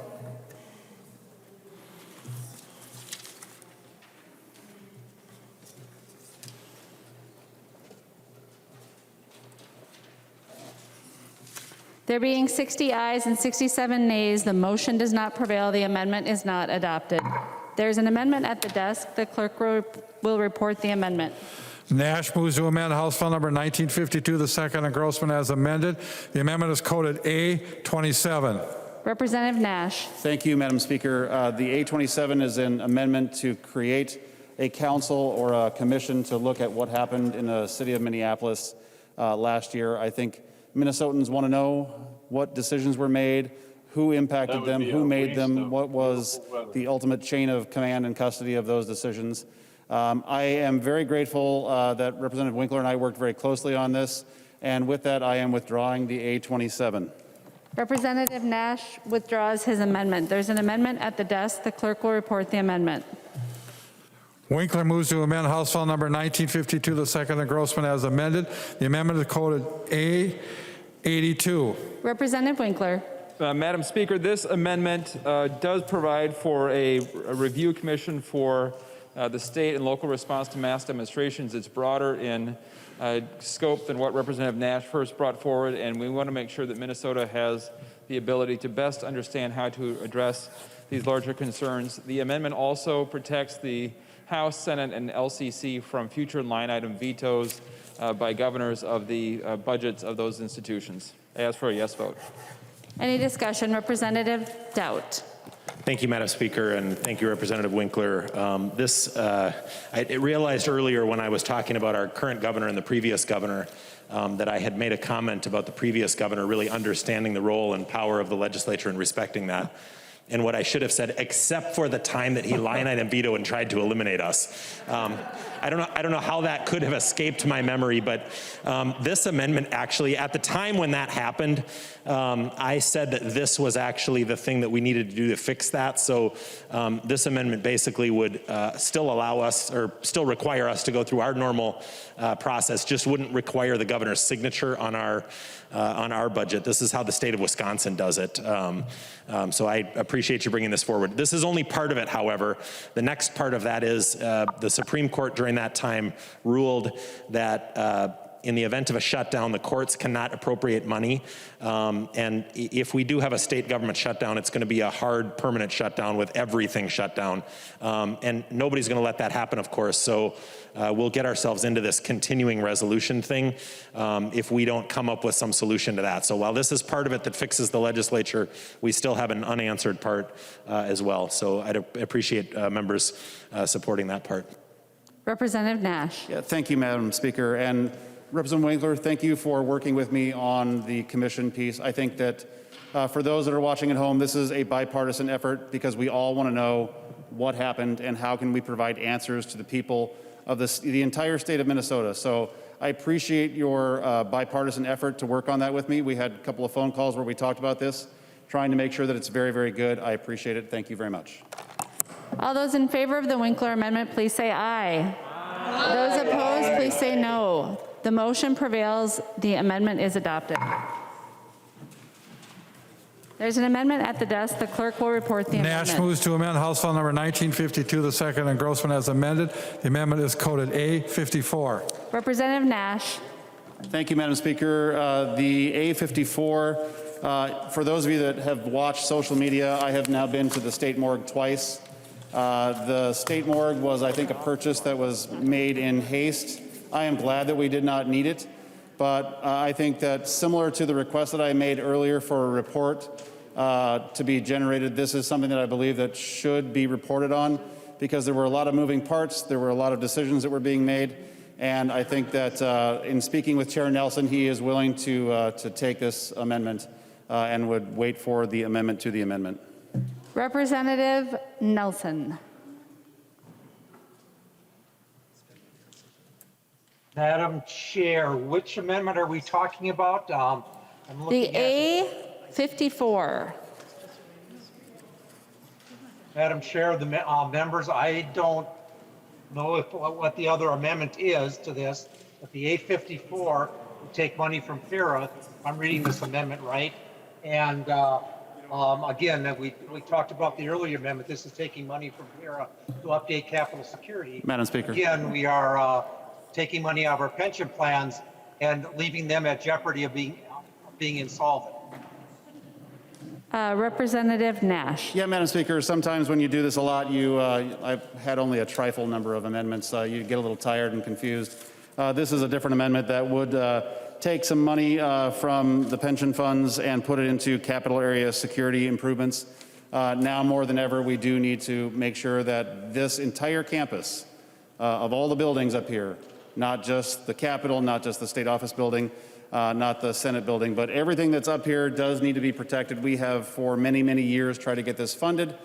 It hasn't been, and it is time to do the right thing. It is time to move forward to protect all who come here to work and to visit and to see the seat of government. So thank you, Madam Speaker. Discussion Madam to Speaker. the actual A54 amendment. Madam Speaker. Representative Nelson. Thank you, Madam Speaker. And again, we're taking money out of the pension plans. The pension plans, the monies that's paid into them by the employees. We're leaving these pension plans at risk of being insolvent, not getting to their full funding, which we've been working on since 2008, 2009, after the housing crisis, which kicked the shorts out of the pension plans. We passed legislation that the state was putting in money because we're the ones that control what goes into those plans and what they can invest in. Madam Speaker, I'm going to withdraw my amendment. Representative Nash withdraws his amendment. There's an amendment at the desk. The clerk will report the amendment. Howard moves to amend House File Number 1952, the second engrossment as amended. The amendment is coded A59-1. Representative Howard. Thank you, Madam Speaker. The A59 is a bipartisan, bicameral amendment that will help our state and Minnesotans save on the cost of prescription drugs. I want to thank Representative Nash, Representative New, who I've talked with about this amendment. This amendment represents House File 2327. It deals with how our state contracts with our PBM for the over 135,000 state employees in CGIT. We leverage technology to force PBMs to bid against each other so that Minnesotans and taxpayers get a better price. This reverse auction has worked in other states and saved billions of dollars in some other states, and we think it is a win-win for taxpayers, for Minnesotans, and I'd ask for your support. Discussion to the amendment. Representative Nash. Yeah, thank you, Madam Speaker. Representative, thank you for this. This will actually sharpen the pencil and will benefit all people that are utilizing this program. It's a reverse auction. It's moving in the Senate. Not that we usually care about that, but this is a good effort. Thank you very much. Representative Dowd. Thank you, Madam Speaker, and Representative, thanks for bringing this forward. I know this is over in the Senate. Representative Benson has had it, or excuse me, Senator Benson has had it over there. Members, we should be doing this on everything the state bids for. Everything. This would save the state billions of dollars. I think that perhaps Representative Murphy sought recognition on the withdrawn amendment. Representative Murphy. You're correct, Madam Speaker. Thank you, Representative Murphy. Representative Bonner. I'll be super brief. Thank you, Madam Speaker and members. Anytime we can talk about how we make drugs more affordable for all of our families, and certainly anytime we can leverage technology to work smarter and not harder, that's always a win for our Minnesota families. Thank you for your support on this, and I do urge everyone to vote. Seeing no further discussion, all those in favor, please say aye. Aye. Those opposed, please say no. Aye. The motion prevails. There's an amendment at the desk. The clerk will report the amendment. Dowd moves to amend House File Number 1952, the second engrossment as amended. The amendment is coded A31. Representative Dowd. Thank you, Madam Speaker. The A31 amendment is an amendment that I think is very important to all of us. So important I've lost it here, but I think I remember what it's about. This session, normally what happens when the federal government sends the state money, it's for things like flood relief, and we put it into a federal contingency account for the governor to spend, and there's a process where he can go through the LAC to spend that money without the full legislature approving it. LAC does not stand for Legislative Appropriations Committee. It stands for Legislative Advisory Committee. So under that process, the legislature can only advise the governor on how to spend those funds. What has happened here in this situation, I think nobody in the world ever dreamed that the federal government would send the state of Minnesota $2.6 billion with virtually no strings attached. And unfortunately, that money right now is falling into that same process. I think legislators from both parties have stopped the governor from spending that money or put a hold on it through the legislative session. But I think this is the biggest issue this legislative session. Nobody envisioned the governor ever spending $2.6 billion, which is what, 5% of our state budget, with no strings attached and no input or oversight from the legislature. This is not a partisan issue, and both parties, I mean, just imagine if a Republican governor got a $2.6 billion gift from the federal government to spend on anything they wanted. It shouldn't happen. Our Constitution didn't and never envisioned it. Unfortunately, this amendment was drafted improperly. What I intended was I have a bill to deal with this, and I thought that was the amendment we brought forward. Unfortunately, they grabbed Representative Albright's bill, and the dates in here don't really make sense. So I'm going to withdraw this, but I want to put this on everybody's radar because we together in both parties should agree that the legislature should appropriate this money. I'm in the minority. You guys are going to decide how that happens. But the legislature, for the future and good of this institution, the legislature should be appropriating that money. And so I just want to make sure that that's on your radar. And with that, Madam Speaker, I'll withdraw the amendment. Representative Dowd withdraws his amendment. There is an amendment at the desk. The clerk will report the amendment. New Brindley moves to amend House File Number 1952, the second engrossment as amended. The amendment is coded A51. Representative New Brindley. Thank you, Madam Speaker and members. This is another issue of separation of powers. This has come up a lot today, and it's something that, again, we should feel strongly about in this chamber. This amendment would pause the payment of potentially illegal salary increases given out to some of the state's highest employees, including political appointees, unless the Commissioner of M&B certifies that the salary increases complied with state law. And unless the raises are rescinded or MMB certifies that they are legal, MMB is not going to receive their appropriation. We take this very, very seriously, and I think everyone in this chamber should. Just as a quick reminder, last year, at the beginning of the pandemic, there were several outstanding contracts and compensation plans that needed to be ratified. And unfortunately, like I said, they came before the body at the same time that the pandemic was starting and the world was shutting down. We had no idea what our state budgets were going to look like. And in light of that, in light of those circumstances, the Senate passed the contract and compensation plans with some modifications. Now, MMB chose to ignore those modifications, believing that the legislature couldn't modify, but only give the contracts and plans an up or down vote. Now, there is litigation moving forward on this now, but this amendment just addresses the managerial plans. And again, this is the plan that covers highly paid political appointees, among others. And the law is actually very clear for this plan. Under section 43A.18, subdivision 3, paragraph B, it says, before becoming effective, those portions of the plan establishing compensation and terms and conditions of employment must be reviewed and approved or modified by the LCC and the legislature, or modified. So we believe that what MMB did by implementing that compensation plan without the modifications was probably illegal, and we need to respect the separation of powers. Members, I would encourage a yes vote to the amendment, and I would request a roll call. Representative New Brindley requests a roll call. Seeing 15 hands, there will be a roll call. Representative Nelson.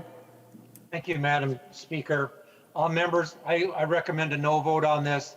Again, we're cutting people's pay that are working, the hardworking people for the state of Minnesota, and I suggest a no vote. Thank you, Madam Speaker. Seeing no further discussion, the clerk will take the roll on the amendment.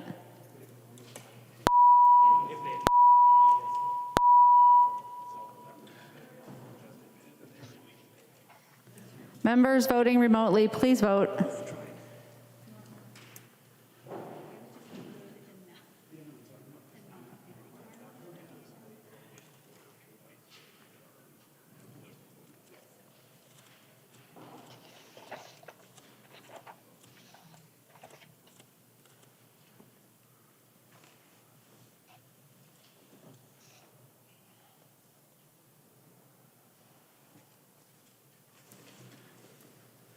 Will the clerk please call the names of those who have not voted yet?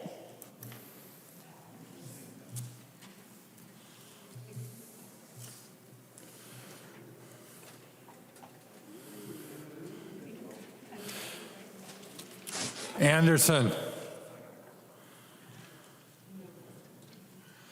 Anderson. Bonner. No. Bonner.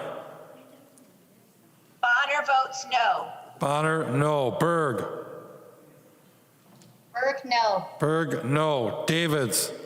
David votes aye. Davids, aye. Davney.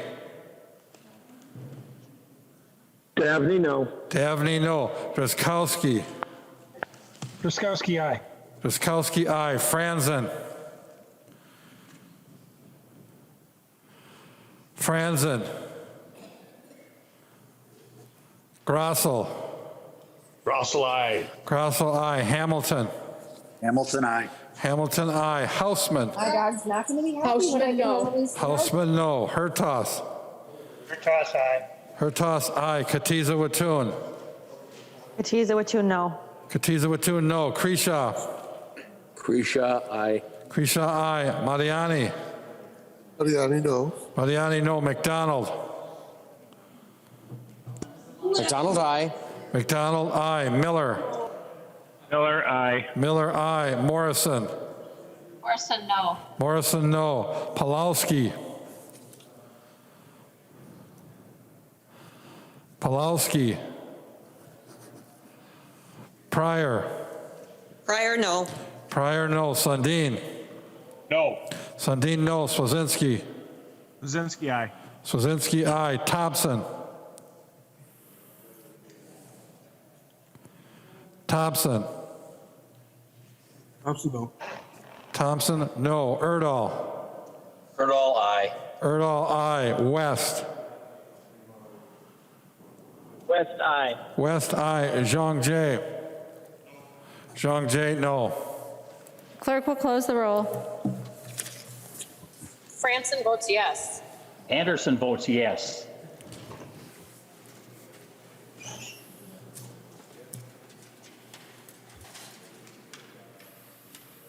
There being 62 ayes and 67 nays, the motion does not prevail. The amendment is not adopted.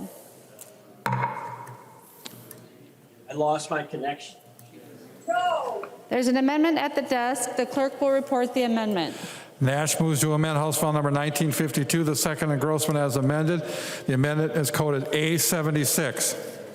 Members who are on the remote technology, please mute your line during the vote if you are not voting, because we can all hear in the chamber what's going on in your house or wherever you are. So please use the mute button. Representative Nash. Thank you, Madam Speaker. And this is the one that I got stumbled up on. But so members, I've been to the morgue twice. I've been with various members of the House and with the Senate.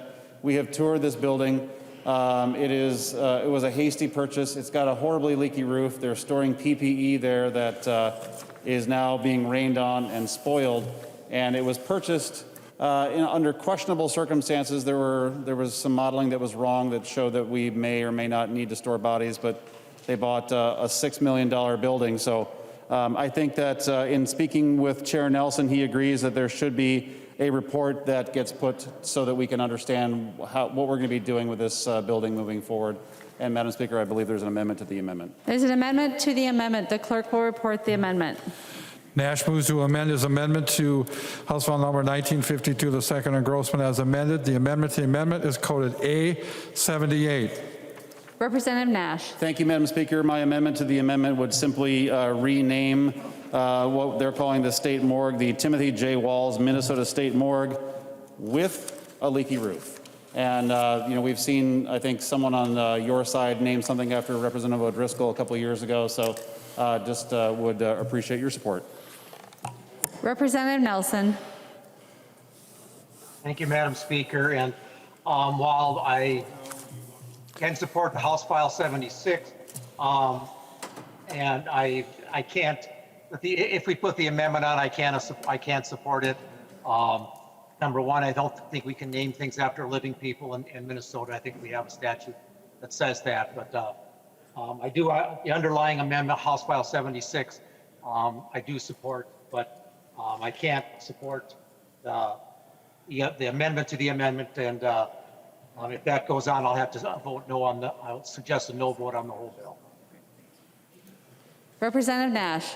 Madam Speaker, I will withdraw the amendment to the amendment and would appreciate your green vote on the underlying amendment. Representative Nash withdraws the amendment to the amendment. Seeing no further discussion on the amendment, all those in favor, please say aye. Aye. Those opposed, please say no. The motion prevails. The amendment is adopted. There is an amendment at the desk. The clerk will report the amendment. Lucero moves to amend House Bill number 1952, the second engrossment as amended. The amendment is coded A83. Representative Lucero.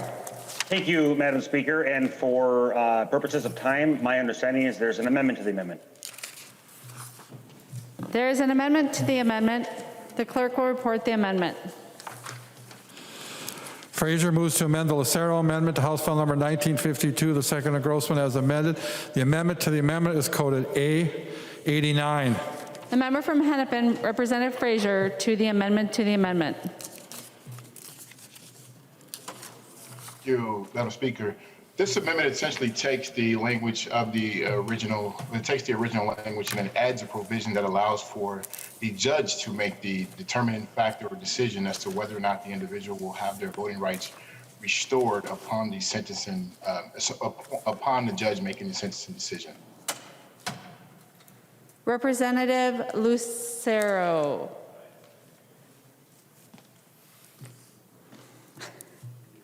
Well, Madam Speaker, I do not support the amendment to the amendment.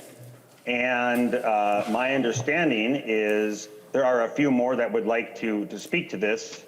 Hold on one second here. I'm getting some messages. Since it's your amendment, I went to you first, but Representative Nash is seeking recognition. Representative Nash. Thank you, Madam Speaker. I would urge a no vote on the amendment to the amendment and would request a roll call. Representative Nash requests a roll call on the amendment to the amendment. Seeing 15 hands, there will be a roll call. Any discussion on the amendment to the amendment? Seeing none, the clerk will take the roll on the amendment to the amendment.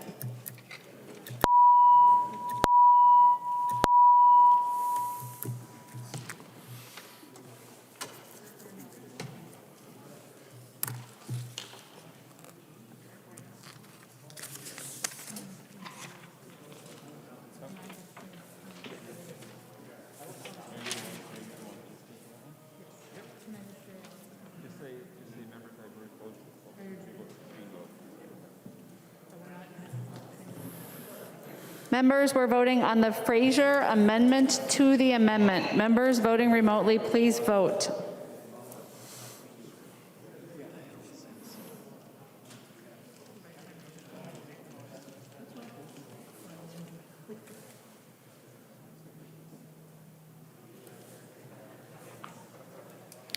Will the clerk please call the names of those who have not voted yet?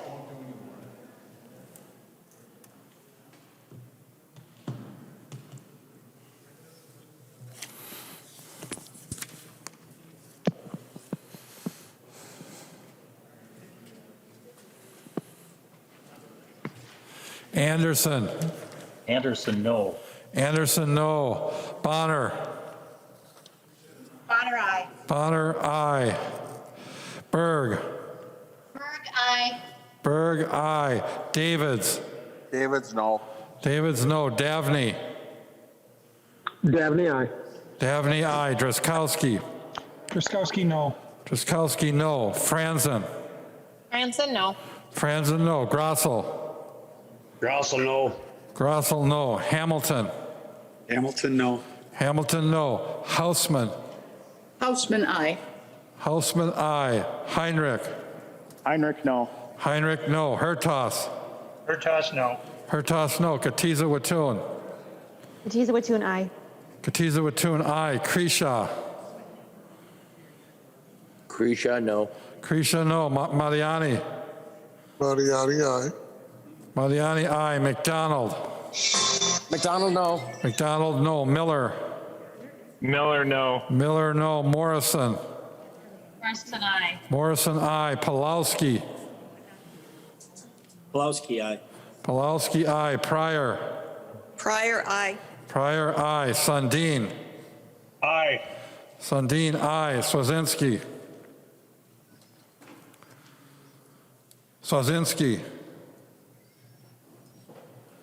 Thompson. Thompson, aye. Kuzinski, no. Swazinski, no. Thompson. Thompson, aye. Thompson, I. Erdahl. Erdahl. West. West, no. West, no. Zhang Jie. Zhang Jie, aye. The clerk will close the roll.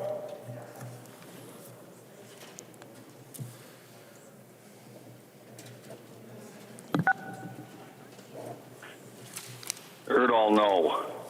There being 68 ayes and 61 noes, the motion prevails. The amendment to the amendment is adopted.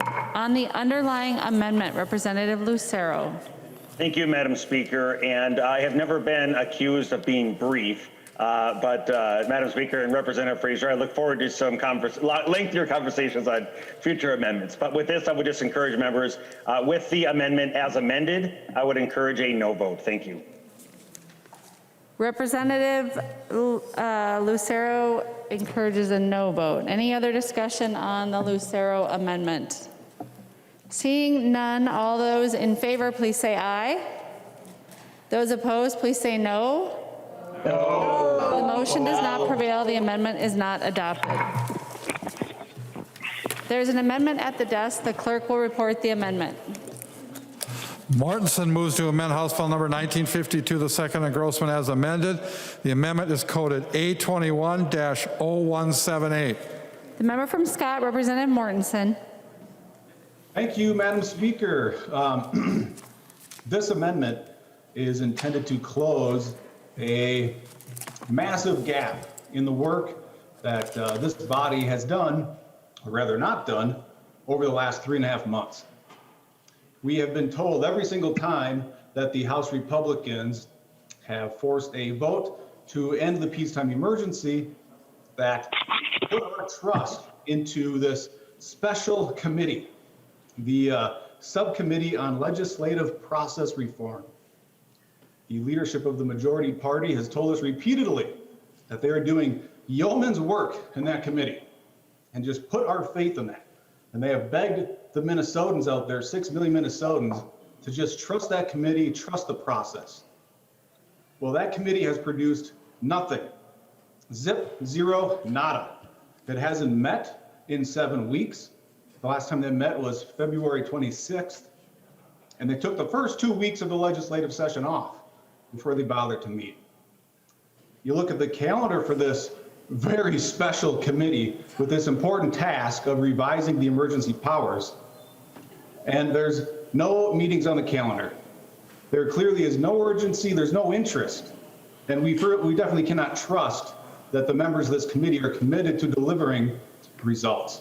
I think it's beyond obvious this committee was a farce, and it was intended to trick 6 million Minnesotans into thinking that this legislature was doing something when clearly they've been doing nothing.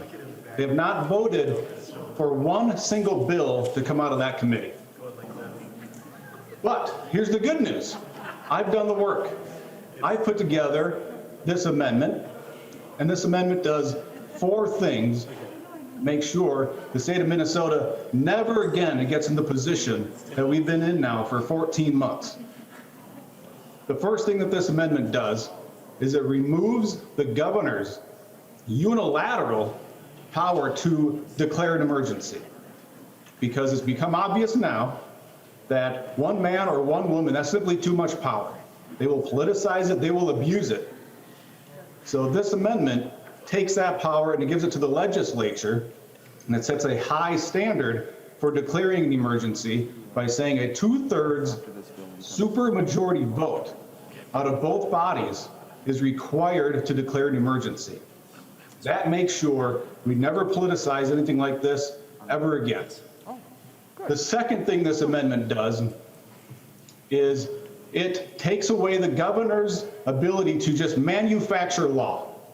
Because as we hopefully all know, that power is reserved for the legislative branch in our form of government. The executive branch does not have the ability to make law. But of course, if the governor during an emergency decided that he really needs some new law, I'm sure this body would be happy to oblige if we had already voted a 2/3 supermajority to declare the emergency. The third thing this amendment does is it says to the governor, Governor, if you fall or behave outside the provisions of this legislation, it is the governor of Minnesota who is thrown in jail for 90 days or fined $1,000, the exact same threat that the governor has been issuing 6 million Minnesotans for 14 months. The fourth thing that this bill does, and frankly, unfortunately, this is needed. I'm sure if our founding fathers were sitting here and they're reading this amendment, they'd be asking, why on earth is this language in here? Because they did this 250 years ago. But the fourth thing is it provides a citizen's bill of rights, a reminder that even during an emergency, the rights of Minnesotans cannot be trampled on by state government. Now, Madam Speaker, before I get to my request for roll call, we've been going for, 12 hours. And I've been getting messages from people, and they're seeing these requests for roll calls, and other times not, and they're hearing these words, hands, and I feel like we often, and this is easily done, I feel like we often just take for granted what this process is, but I think a lot of Minnesotans really have no idea what we're talking about. So I just want to take a couple, maybe 30 seconds to walk through what this is. So for the people of Minnesota watching now or later, when somebody in this chamber asks for a roll call vote, what we're essentially saying is this is really important. And it's important for every single Minnesotan to know how their representative voted, because a roll call vote puts them on the record. Now, the process of getting that roll call vote requires 15 hands to be raised either on the House floor for those down in the chamber, or for those like me in my office, we send an email to the speaker just saying, essentially, my hand is up. And if we get those 15 members out of 134, that's a pretty low bar. If we get 15 members to send that email, raise their hand on the floor, then we get that roll call vote, and you, Minnesotans, you know how your representative voted. If we can't get a measly 15 people out of 134 to take those simple actions of literally raising a hand, you don't know how your representative voted. And further, what I fear is the unwillingness to provide hands to get a roll call vote. It means your state representative doesn't want you to know how they voted. They'd rather hide in the shadows. So with that, Madam Speaker, I ask for a roll call vote. Representative Mortensen, I'm having a little difficulty hearing you. Did you ask for a roll call? Yes. Representative Mortensen requests a roll call. Are there 15 hands? There are not 15 hands in the chamber. Representative Wolgamott, for what purpose do you rise? Madam Speaker, I rise to a point of order. State your point of order. Madam Speaker, under the permanent rules of the House, Article 3, line 21, motions and propositions must be germane. A motion or proposition on a subject different from that under consideration must not be admitted under its guise of being an amendment. Madam Speaker, while the underlying bill, House File 1952, references Chapter 12, it does not amend Chapter 12. Therefore, the Mortensen 821 amendment amends sections of statute that are not in the underlying bill. And on top of that, Madam Speaker, it introduces new topics. It expands the scope of the bill. It is not germane. It is out of order. I've had an opportunity to review the amendment and the bill, and I find the point of order well taken. There's an amendment at the desk. The clerk will report the amendment. Ask for a roll call vote. Mortensen moves to amend House File Number 1952, the second engrossment as amended. This amendment is coded A21-0181. Representative Mortensen. Madam Speaker, I know you said you had issues hearing me a minute ago, but I did challenge the ruling of the Speaker and ask for a roll call vote. Representative Mortensen requests to challenge the ruling of the Speaker on the previous amendment. Since there was some noise in the background, I have no idea what it was. We will do the courtesy of reverting to the previous order of business. Representative Mortensen, state your case. Sure. Well, as Representative Wolgamott mentioned, it's right here. I mean, right here on line 150.26, and for the next several pages, it references Chapter 12 several times. And I've noticed we seem to be changing the definition of germane here throughout the day, and it seems we're really trying to thread the needle on this one because it's right here, it's plain as day. Chapter 12 is referenced numerous times in this bill. And I just thought it was interesting is, well, I hate to add, I just think it's laughable that we're sitting here debating germaneness on these omnibus bills that cover hundreds and hundreds of different subjects, including, I found something in this bill that includes non-consensual distribution of intimate images in the state government finance bill. There's a portion here that says that prohibits activities of military recruiters in the state government finance bill. There's a section that says military members caught sleeping on the job have different punishments in this state government finance bill. And then there's a section in here that provides adult daycare programs, which this hodgepodge of contents, and then the audacity to claim that something is not germane when it's just this giant mixing bowl of topics, including one of them, Chapter 12, is mentioned several times. So I don't really need to plead my case much further, but I would say anybody who really sides with the Speaker on this, you are just flat out lying to Minnesotans. It's right here in the bill. Seeing no further discussion, all those who agree to uphold the ruling of the Speaker say yes. Yes. Those who oppose the ruling of the Speaker say no. Madam Speaker, I ask for... The yeses have it. The ruling of the Speaker shall stand as the ruling of the body. Should I report that again? Mortensen moves to amend House Bill Number 1952, the second engrossment as amended. The amendment is coded A21-0181. Representative Mortensen, to your 0181 amendment. Well, I guess I'm just getting ramrodded here because I asked for a roll call 3 times on that amendment. So I guess I'll say right now, I'm looking for a roll call on this because this is obviously germane. Representative Mortensen requests a roll call on the amendment he hasn't described yet. Are there 15 hands?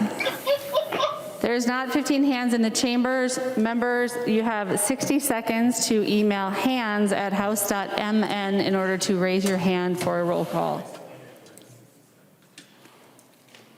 That's why there wasn't a roll call on the supporting the job. 3.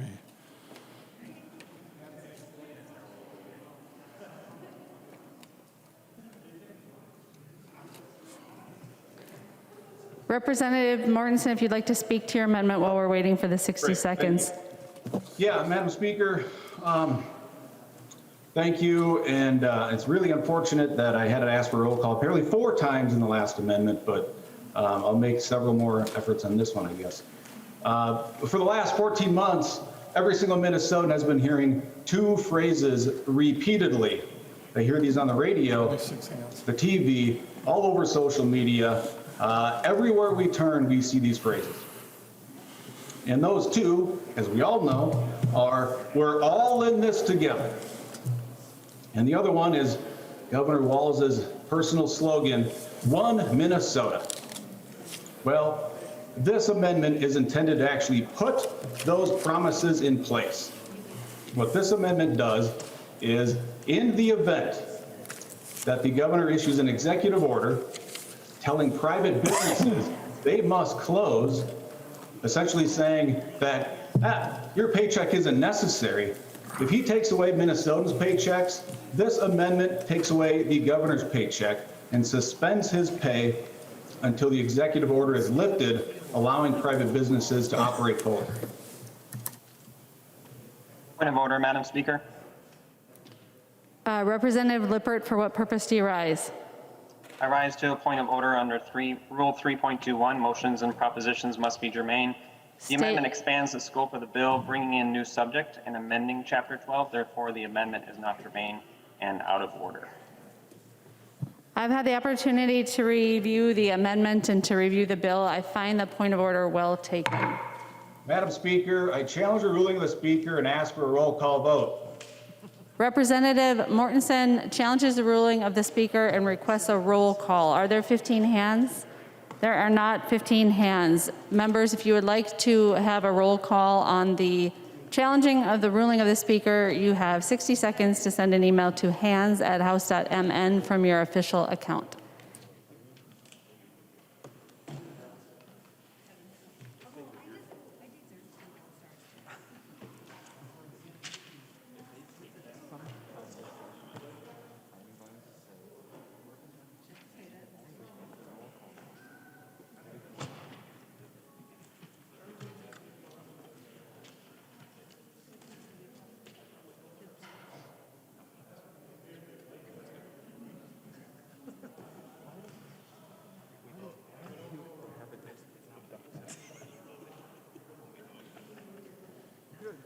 Draw like a little.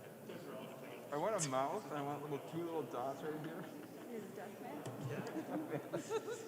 They're not.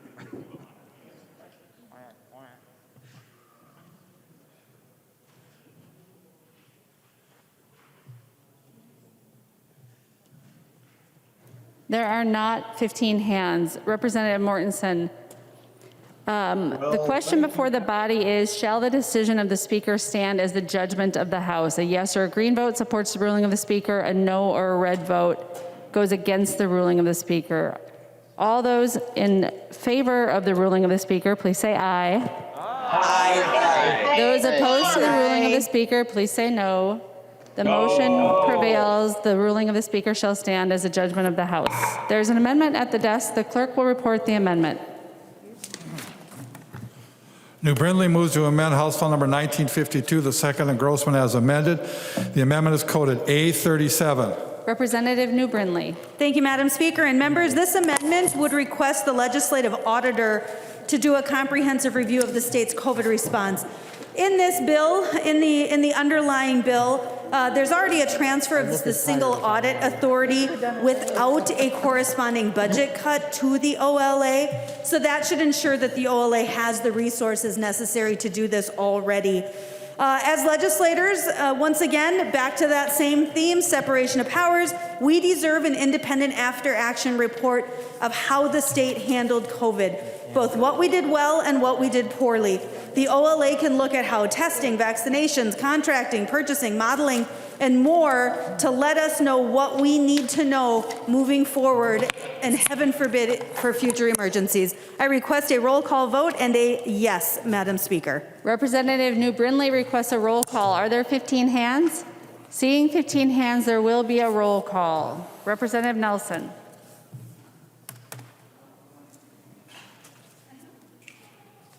Thank you, Madam Speaker, members. I asked for a no vote on this amendment. Under the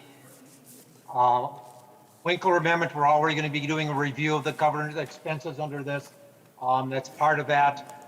But also, we have a process for directing the legislative auditor to do work, to do audits, and that should have been brought through that committee and should have been brought through a suggestion there.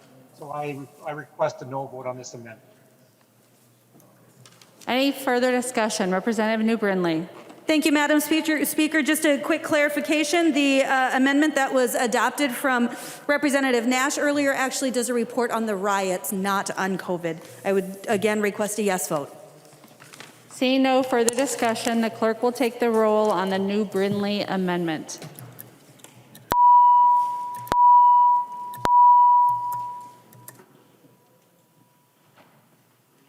Members, please vote.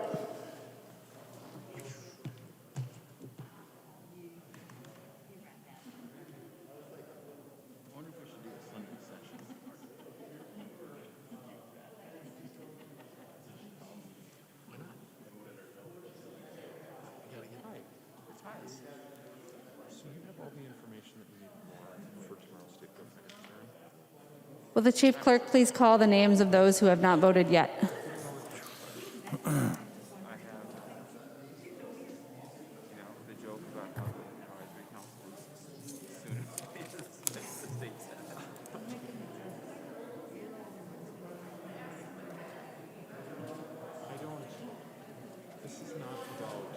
Anderson. Anderson, aye. Anderson, aye. Bonner. Bonner, no. Bonner, no. Berg. Berg, no. Berg, no. Bliss. Bliss, aye. Bliss, aye. Davids. Davids votes aye. Davids, aye. Davney. Dabney, no. Davney, no. Franzen. Franson votes yes. Franzen, aye. Grossel. Grossel, aye. Grossel, aye. Hamilton. Hamilton, aye. Hamilton, aye. Hausman. Houseman, no. Hausman, no. Heinrich. Heinrich, aye. Heinrich, aye. Katiza Watun. Watun, no. Katiza Watun, no. Mariani. Mariani, no. Mariani, no. Markwart. Markwart, no. Markwart, no. McDonald. McDonald, aye. McDonald, aye. Miller. Miller, aye. Miller, aye. Pulowski. Pulowski, no. Pulowski, no. Pryor. Pryor, no. Pryor, no. Sundin. No. Sundin, no. Swazinski. Brzezinski, aye. Swazinski, aye. Thompson. Thompson, no. Thompson, no. West. West, aye. West, aye. Clerk will close Thompson, the roll. There being 62 ayes and 68 nays, the motion does not prevail. The amendment is not adopted. There's an amendment at the desk. The clerk will report the amendment. Haley moves to amend House File Number 1952, the second engrossment as amended. The amendment is coded A64. The member from Goodhue, Representative Haley. Thank you, Madam Speaker and members. A64 is a simple amendment stating that compensation must not be paid to any member in the legislature during the period of a peacetime emergency declared under Chapter 12. Compensation for legislative service would continue to accrue and be maintained in an account and would be paid at the end or termination of a peacetime emergency. I'm very serious about this amendment, folks. We have now been under 399 days of executive authority in a peacetime emergency. Not that we haven't been working hard. We've been in special sessions all summer and have been in session here since January. But fundamentally, we do not have our full authority to represent our constituents. While businesses have been closed and savings lost, livelihoods ended, hospitality workers and many, many others out of jobs, and we have not had the authority to change it. That is why I'm bringing forth this amendment, and maybe this would be something that would incent the legislature to regain our full authority as we were elected to do to serve our constituents. I would ask for a roll call, Madam Speaker, and I would ask for a yes vote. Thank you, members. Representative Haley requests a roll call. Seeing 15 hands, there will be a roll call. Representative Nelson.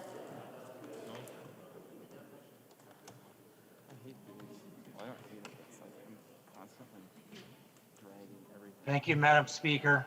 Members, as Representative Haley said, we've been working hard. We've been back every month since the beginning of this. The COVID pandemic that we've been experiencing, we've been having to deal with that. We've been passing legislation during this session to get rid of or uphold or put into statute some of the things that were the governor's executive orders. So members, we've been doing our work. I urge a no vote on this amendment. Madam Speaker. Representative Morrison, for what purpose do you rise? Madam Speaker, I rise for a point of order. State your point of order. The A64 is out of order under 3.21 motions and propositions. It's not germane to the bill. It introduces a new topic related to compensation during a peacetime emergency and national security emergency. Therefore, I ask that it be ruled out of order. Representative Morrison rises to a point of order under Rule 3.21. Motions and propositions must be germane. Representative Haley. Thank you, Madam Speaker, and I apologize. I could not hear Representative Morrison clearly. So I did not hear her comments, but I would say this certainly relates to state government. It relates to legislative pay. We've had other amendments along similar lines, and I find it fully within the capacity of us to consider this amendment right now, Madam Speaker. I've had the opportunity to review the amendment and to review the bill by reading through the title of the bill, where all of the statutes contained in the bill are referenced, and I find the point of order well taken. Representative Daudt. Thank you, Madam Speaker. I'd appeal the ruling of the Speaker and request a roll call vote. Representative Daudt appeals the ruling of the Speaker and requests a roll call. Seeing 15 hands, there will be a roll call. Discussion on the appeal of the ruling of the Speaker. Yeah, I wish that you would have taken just a little more advice, because when Representative Winkler amended the bill to include the House budget, he made this very germane. So while the title of the bill may not, actually I think it still was, it absolutely was after Representative Winkler amended the bill. Any further discussion? Representative New Brindley. Thank you, Madam Speaker. If you look at line 1.2 of the underlying bill, it literally says, relating to operations of state government, appropriating money for the legislature. It is in the first line of the bill. This is absolutely germane. Seeing no further discussion, the question before the body is, shall the decision of the Speaker stand as the judgment of the House? A yes or a green vote supports the Speaker. A no or a red vote goes against the ruling of the Speaker. The clerk will take the roll.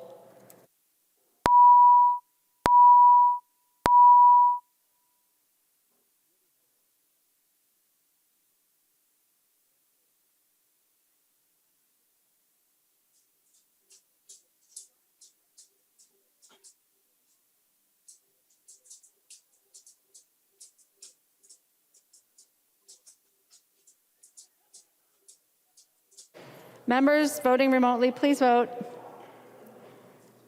Will the Chief Clerk call the names of those who have not voted yet?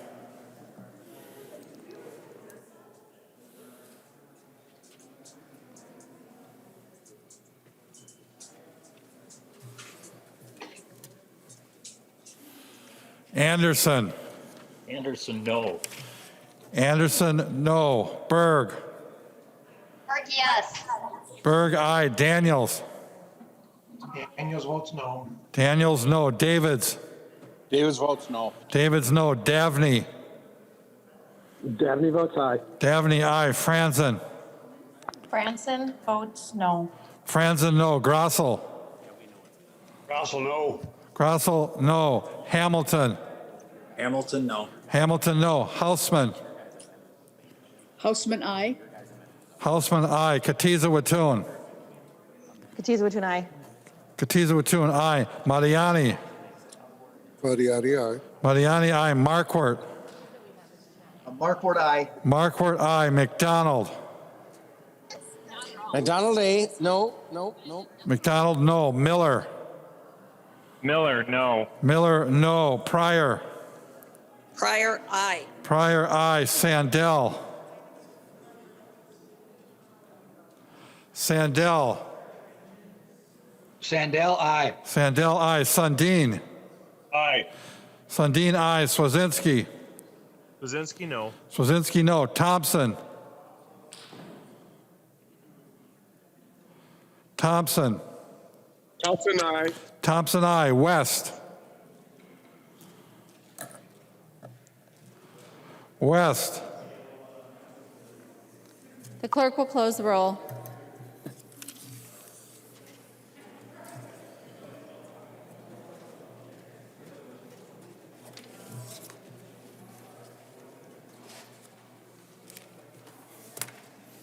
There being 68 ayes and 61 nays, it is the judgment of the House that the ruling of the Speaker shall stand as the judgment of the House.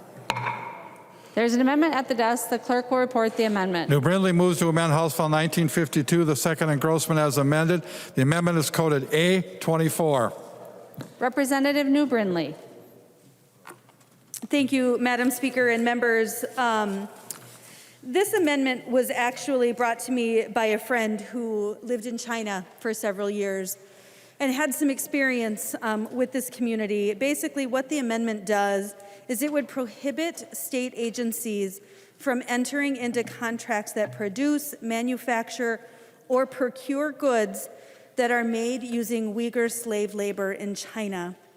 I suspect most of us in this chamber are pretty tuned in and are aware of what is happening to these people in China. It is literal genocide, what is happening in China right now. And it is our belief, it is my belief, and I suspect I've been in communication with the majority, and I really appreciate the conversations that we have had on this. And I believe we're all in agreement that what's happening is not okay, and that the state should not be engaging in commerce with these folks, with these people. There are numerous examples already of the state using its contracting authority to demonstrate policy preference on different things. There is some federal law regarding this as well that covers part of this, but this amendment would just make sure that it prohibits the state from contracting with a vendor that engages in any forced labor type practices as part of their business, that we are not going to do business with those people. I want to thank Representative Herr. We've had several conversations throughout the day about this, and she brought some things to my attention that I think are worth addressing and matter. Earlier today, she brought to my attention that there's some concern, since this is regarding people in China, that there could be some racist sentiment here in Minnesota and maybe some backlash against this. And I so appreciate her bringing that to my attention ahead of time and having that conversation.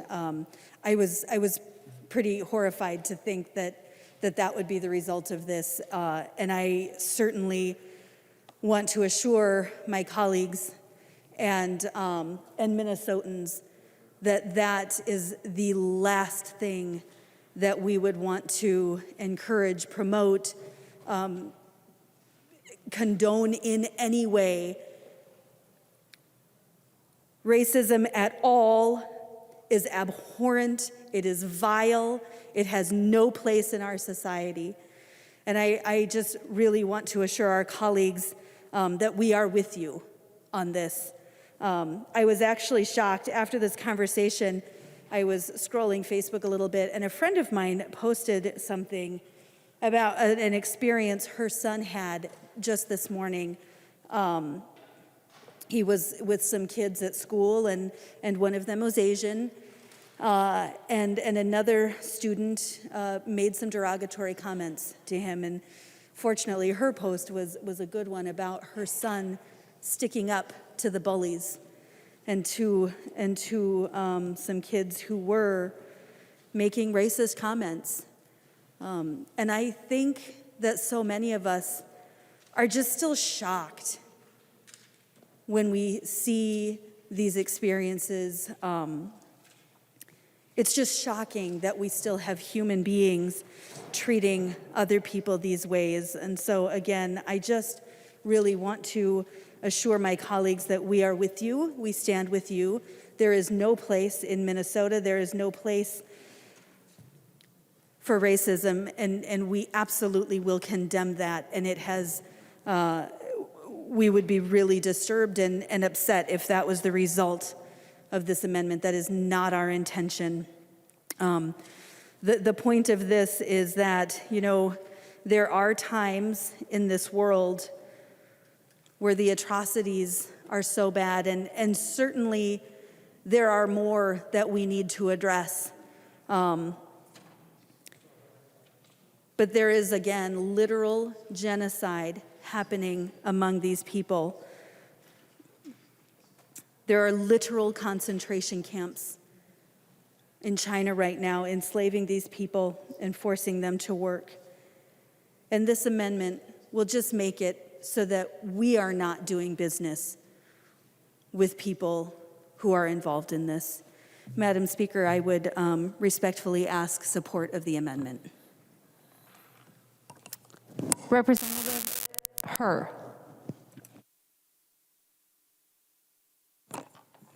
Thank you, Madam Speaker, and Representative Brindley. I rise in support of this amendment, but do so with a heavy heart, as I watch what is currently unfolding in our state and across the country. Seeing this amendment supporting human rights of the Uyghur, an indigenous group in China, gives me hope that when we work on human rights issues of my fellow Minnesotans, specifically as it relates to our Black and brown communities, that we will have the support from all those voting yes on this amendment today. I also want to point out that, as Representative Brindley stated, that there is federal law that addresses this exact issue. Though this language expands to include contracts beyond goods, I worry that the precedent is set on global human rights violation and when we choose to act and when we don't. But that said, I do request support of this and hope that we think about these issues and how it lives every day in our lives here in Minnesota, and that we continue to work together. Thank you.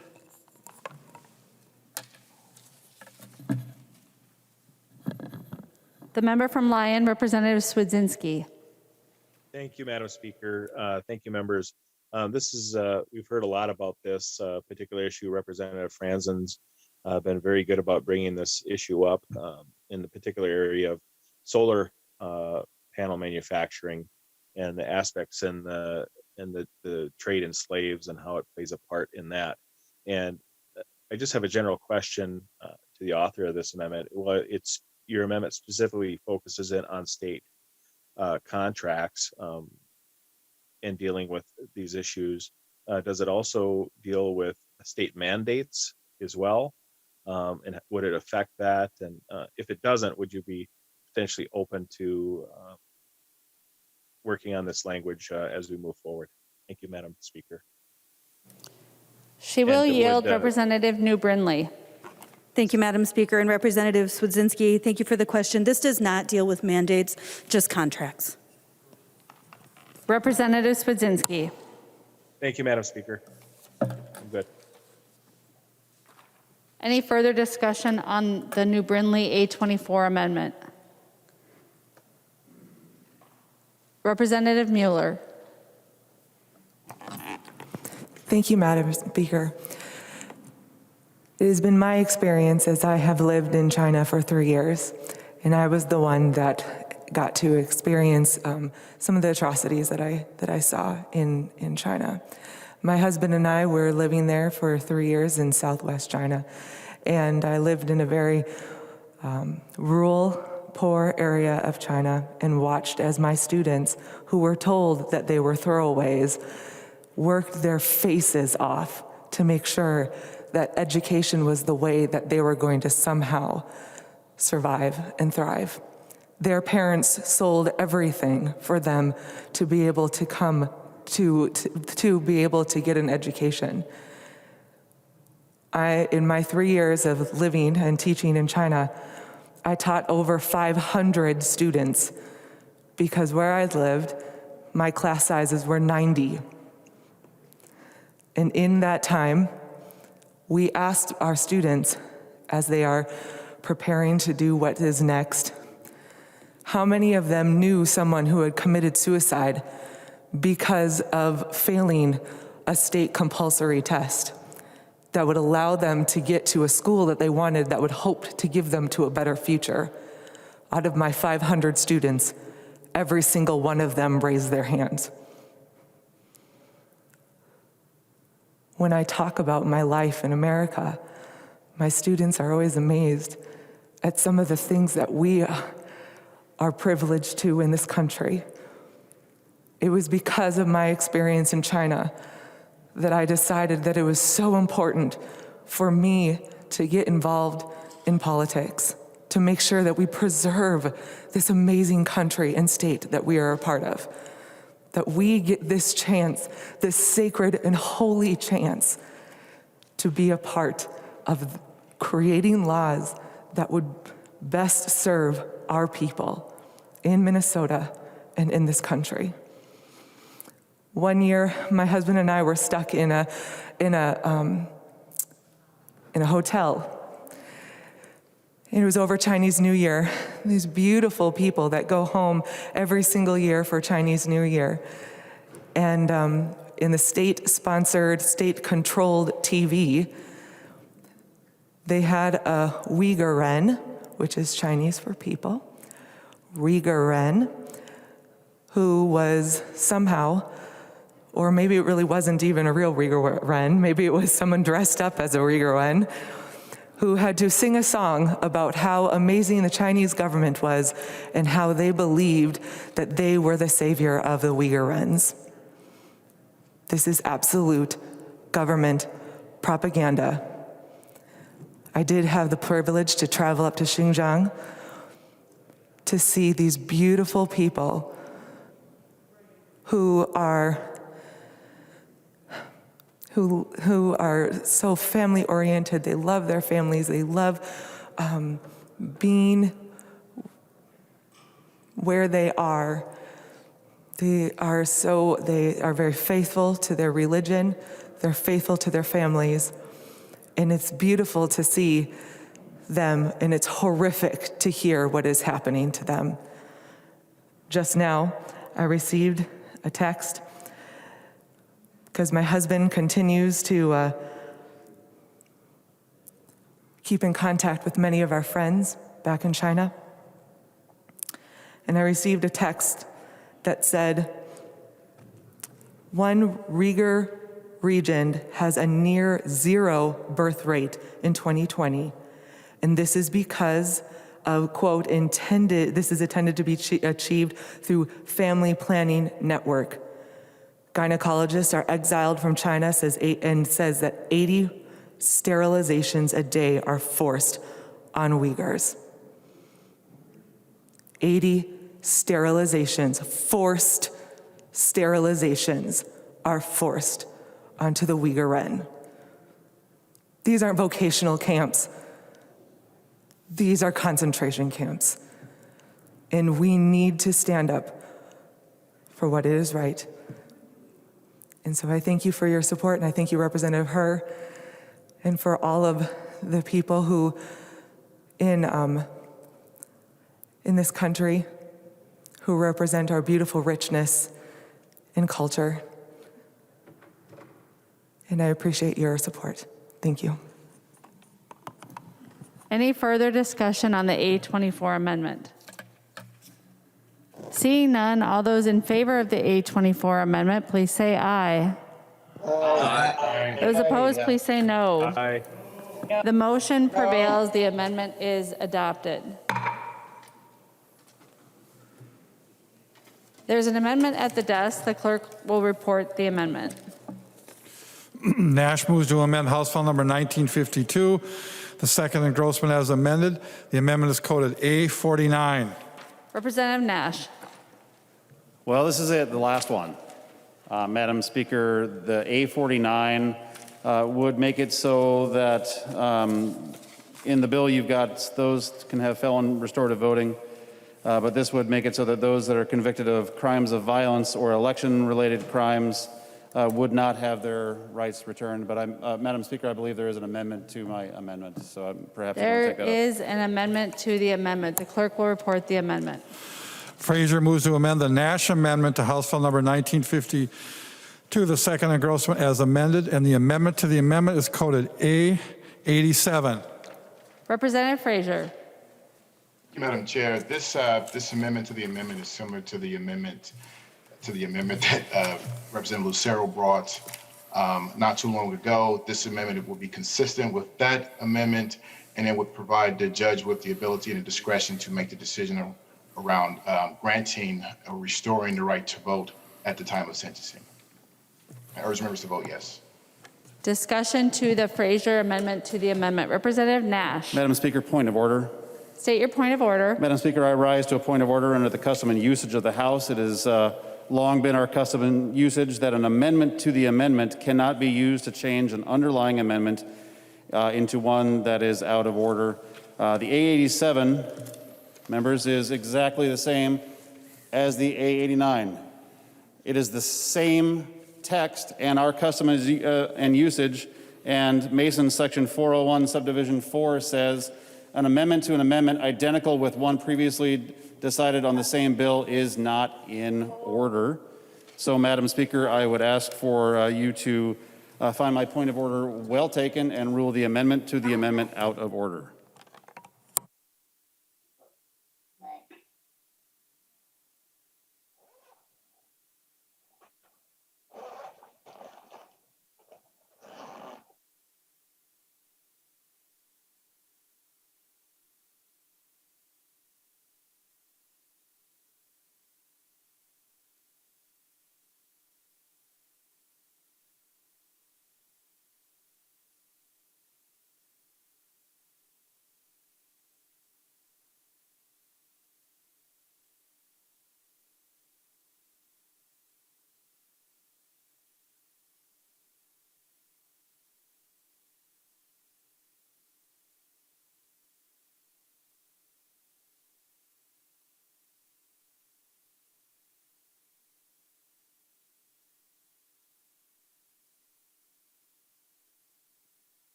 Madam Speaker, advice?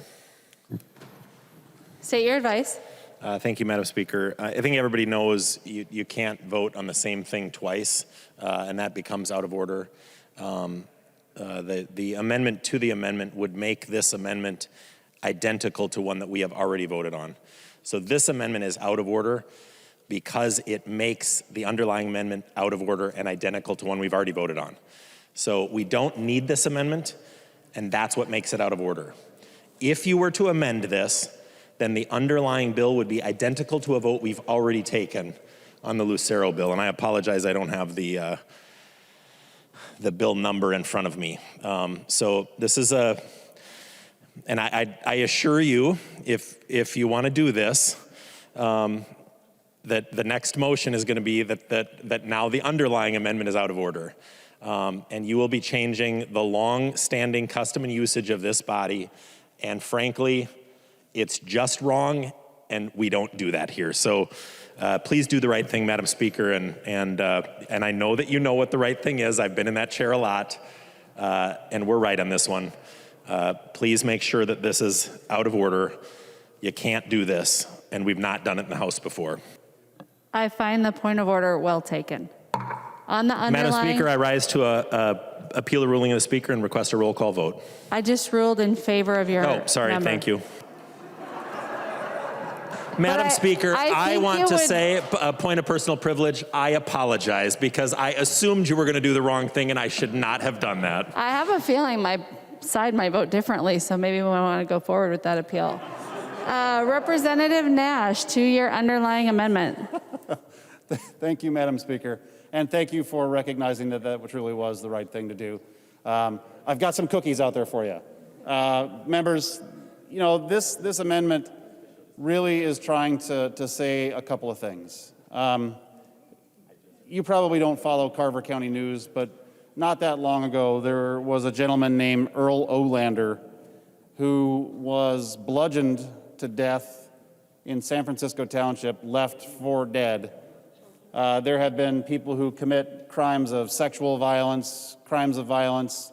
If there were to be a case of election fraud that rose to a felony level, these are not people I don't think that you want to be restored to the role of voters.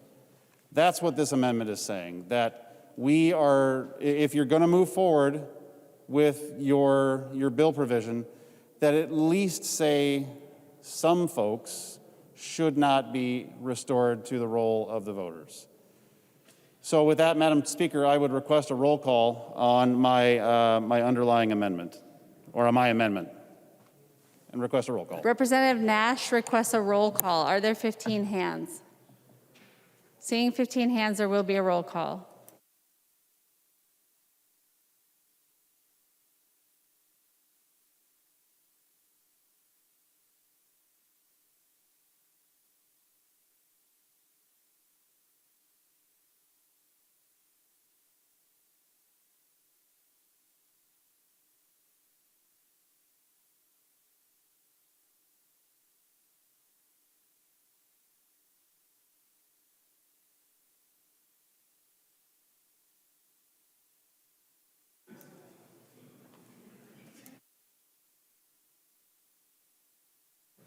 Discussion on the Nash Amendment.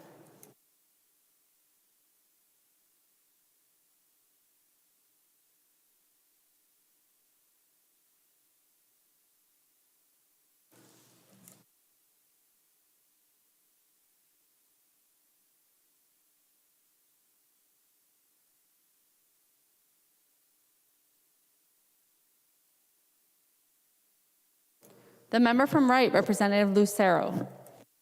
Thank you, Madam Speaker. I just wanted to encourage a green vote. Unfortunately, my amendment, which was similar, did not make it on. This one, I'm hoping, does make it on because we do not want sexual predators, those convicted of sexual crimes, to be able to have their votes restored. Thank you.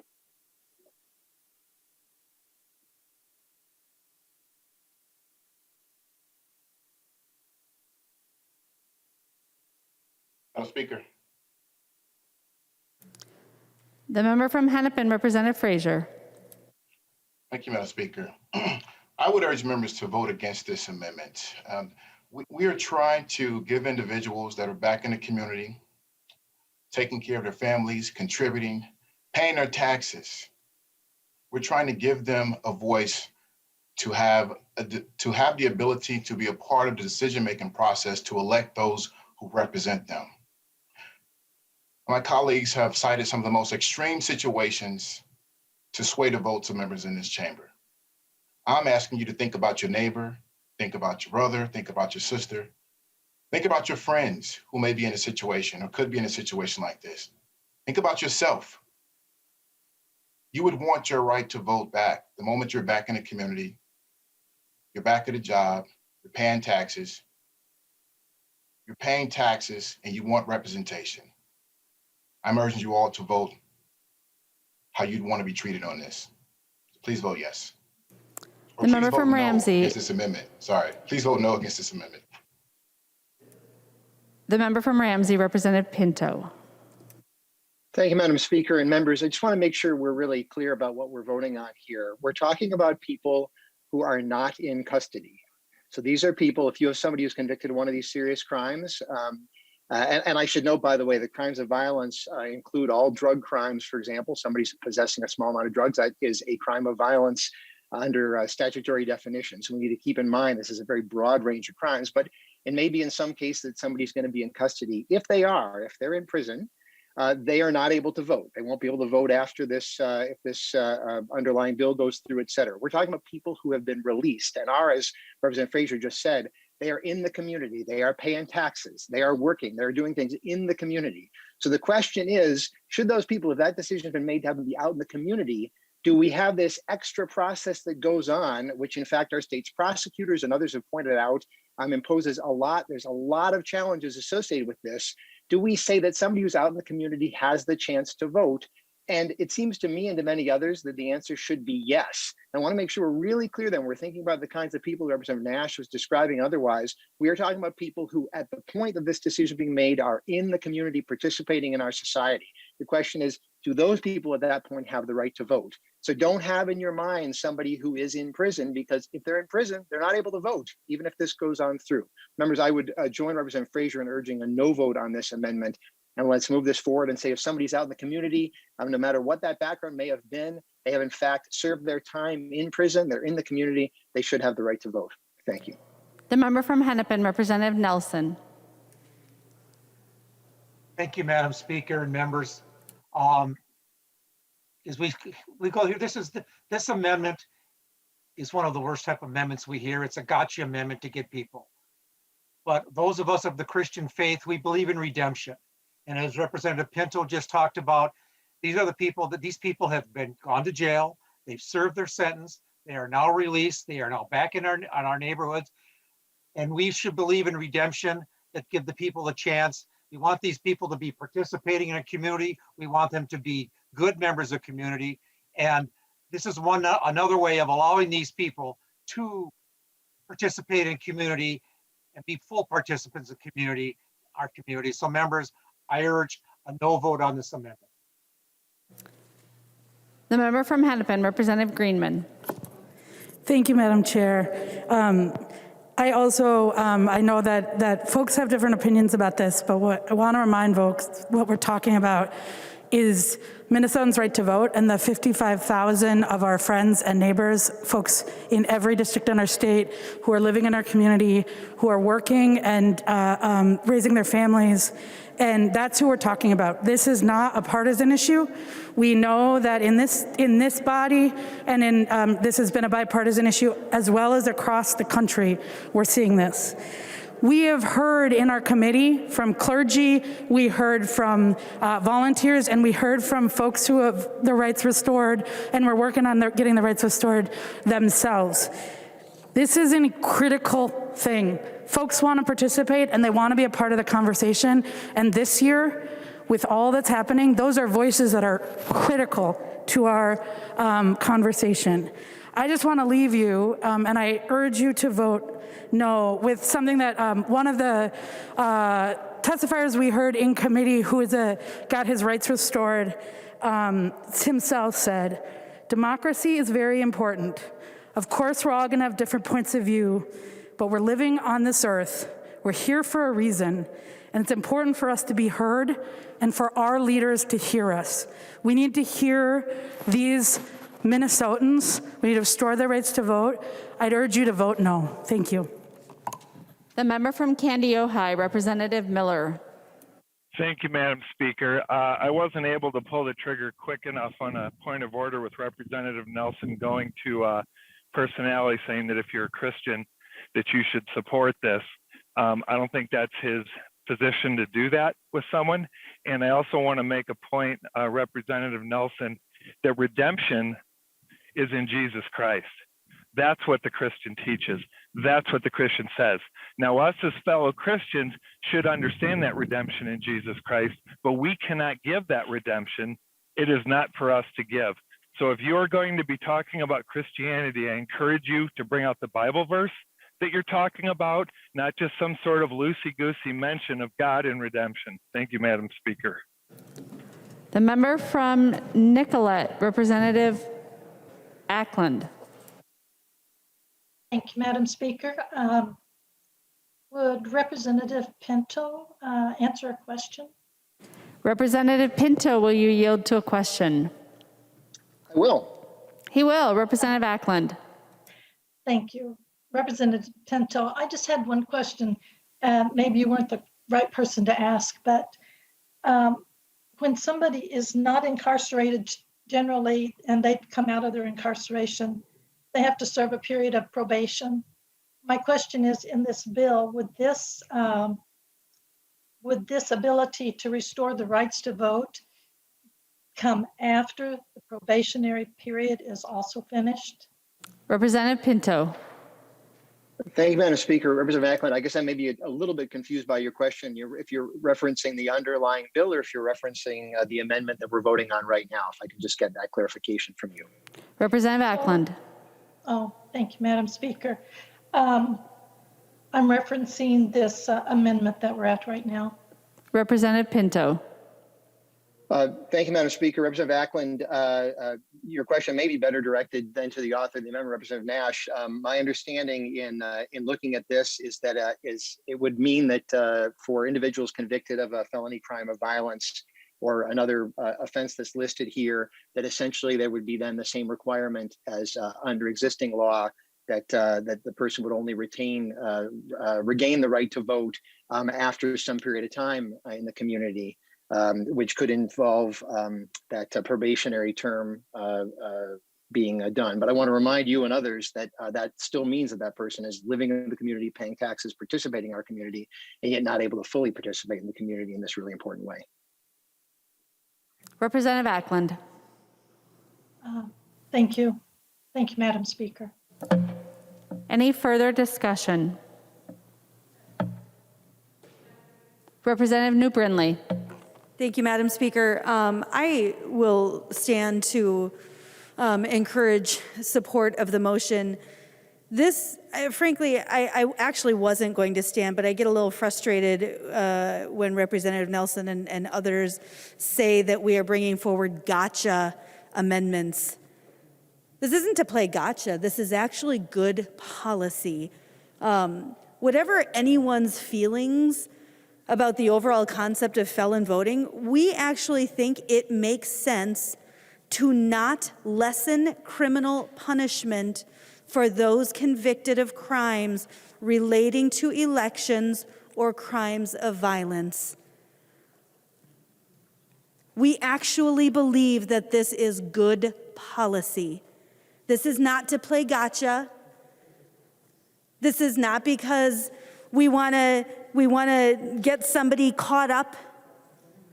It's good policy, and members should vote yes on this amendment. Further discussion to the Nash Amendment. Representative Winkler. Madam Speaker, this amendment, this bill brought forward by Representative Frazier, has strong bipartisan support. It has passed with the votes of members of both parties in the past. Members, this is about giving people the dignity of being part of society when they're released from prison. It's not about feelings. It's about redemption. It's about valuing people. It's about caring for people and recognizing that we have gone too far in our criminal justice system, and we need to correct it. It's not about feelings. Voting rights denial is not about a criminal sentence. It is about disenfranchising people. Members, you vote how you need to vote on this amendment. I intend to vote no, and I urge others to do the same.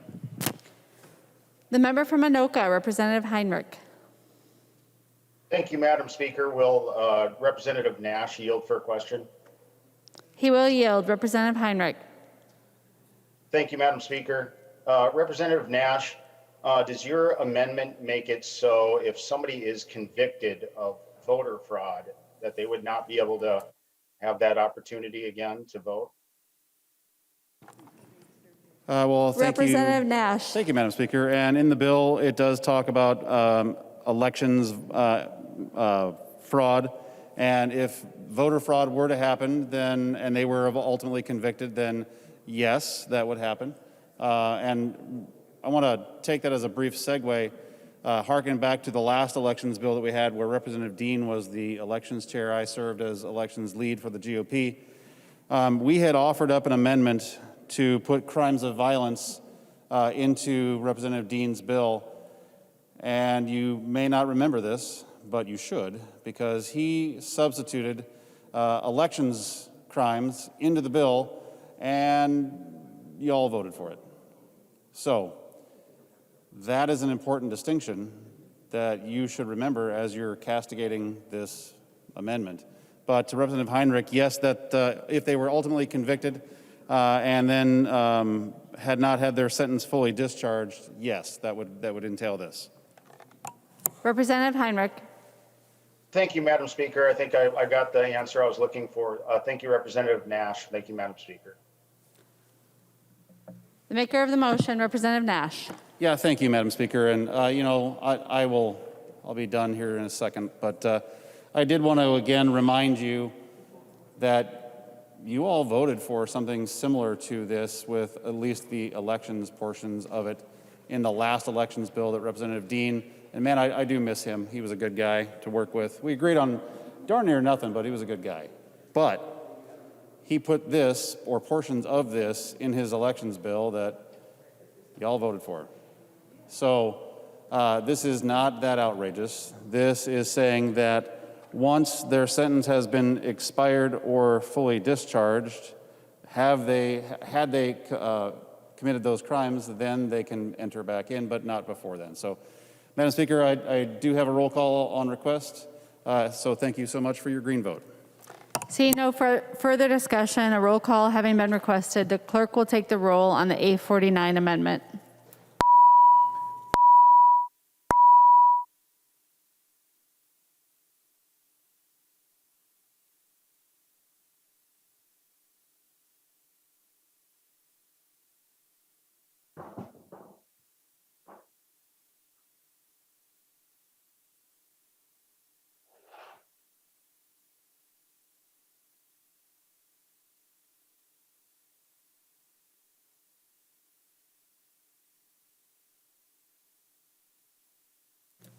Those voting remotely, please vote.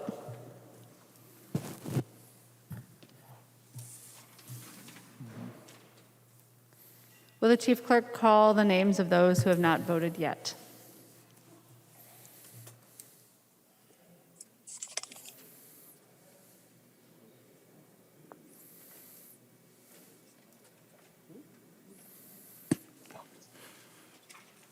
Anderson.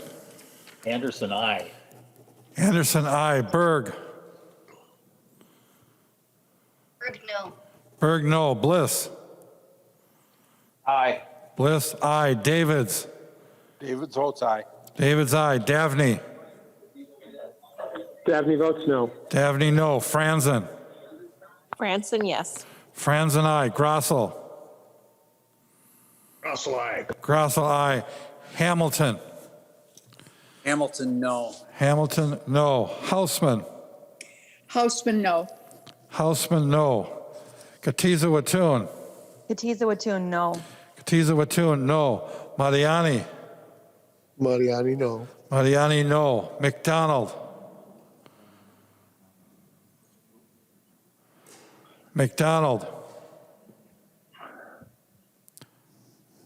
Miller. Miller, aye. Miller, aye. Pryor. Pryor, no. Pryor, no. Sundin. No. Sundin, no. Swazinski. Kuzinski, aye. Swazinski, aye. Thompson.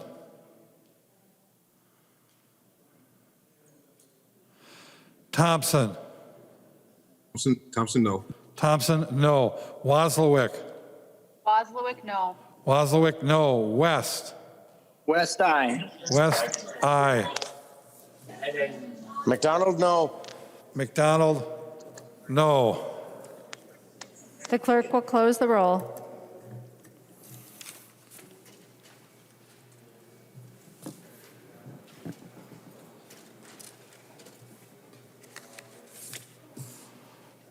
There being 63 ayes and 67 nays, the motion does not prevail. The amendment is not adopted.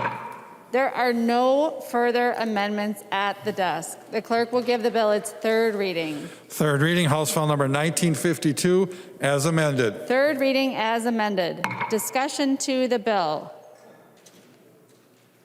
The member from Anoka? Ramsey.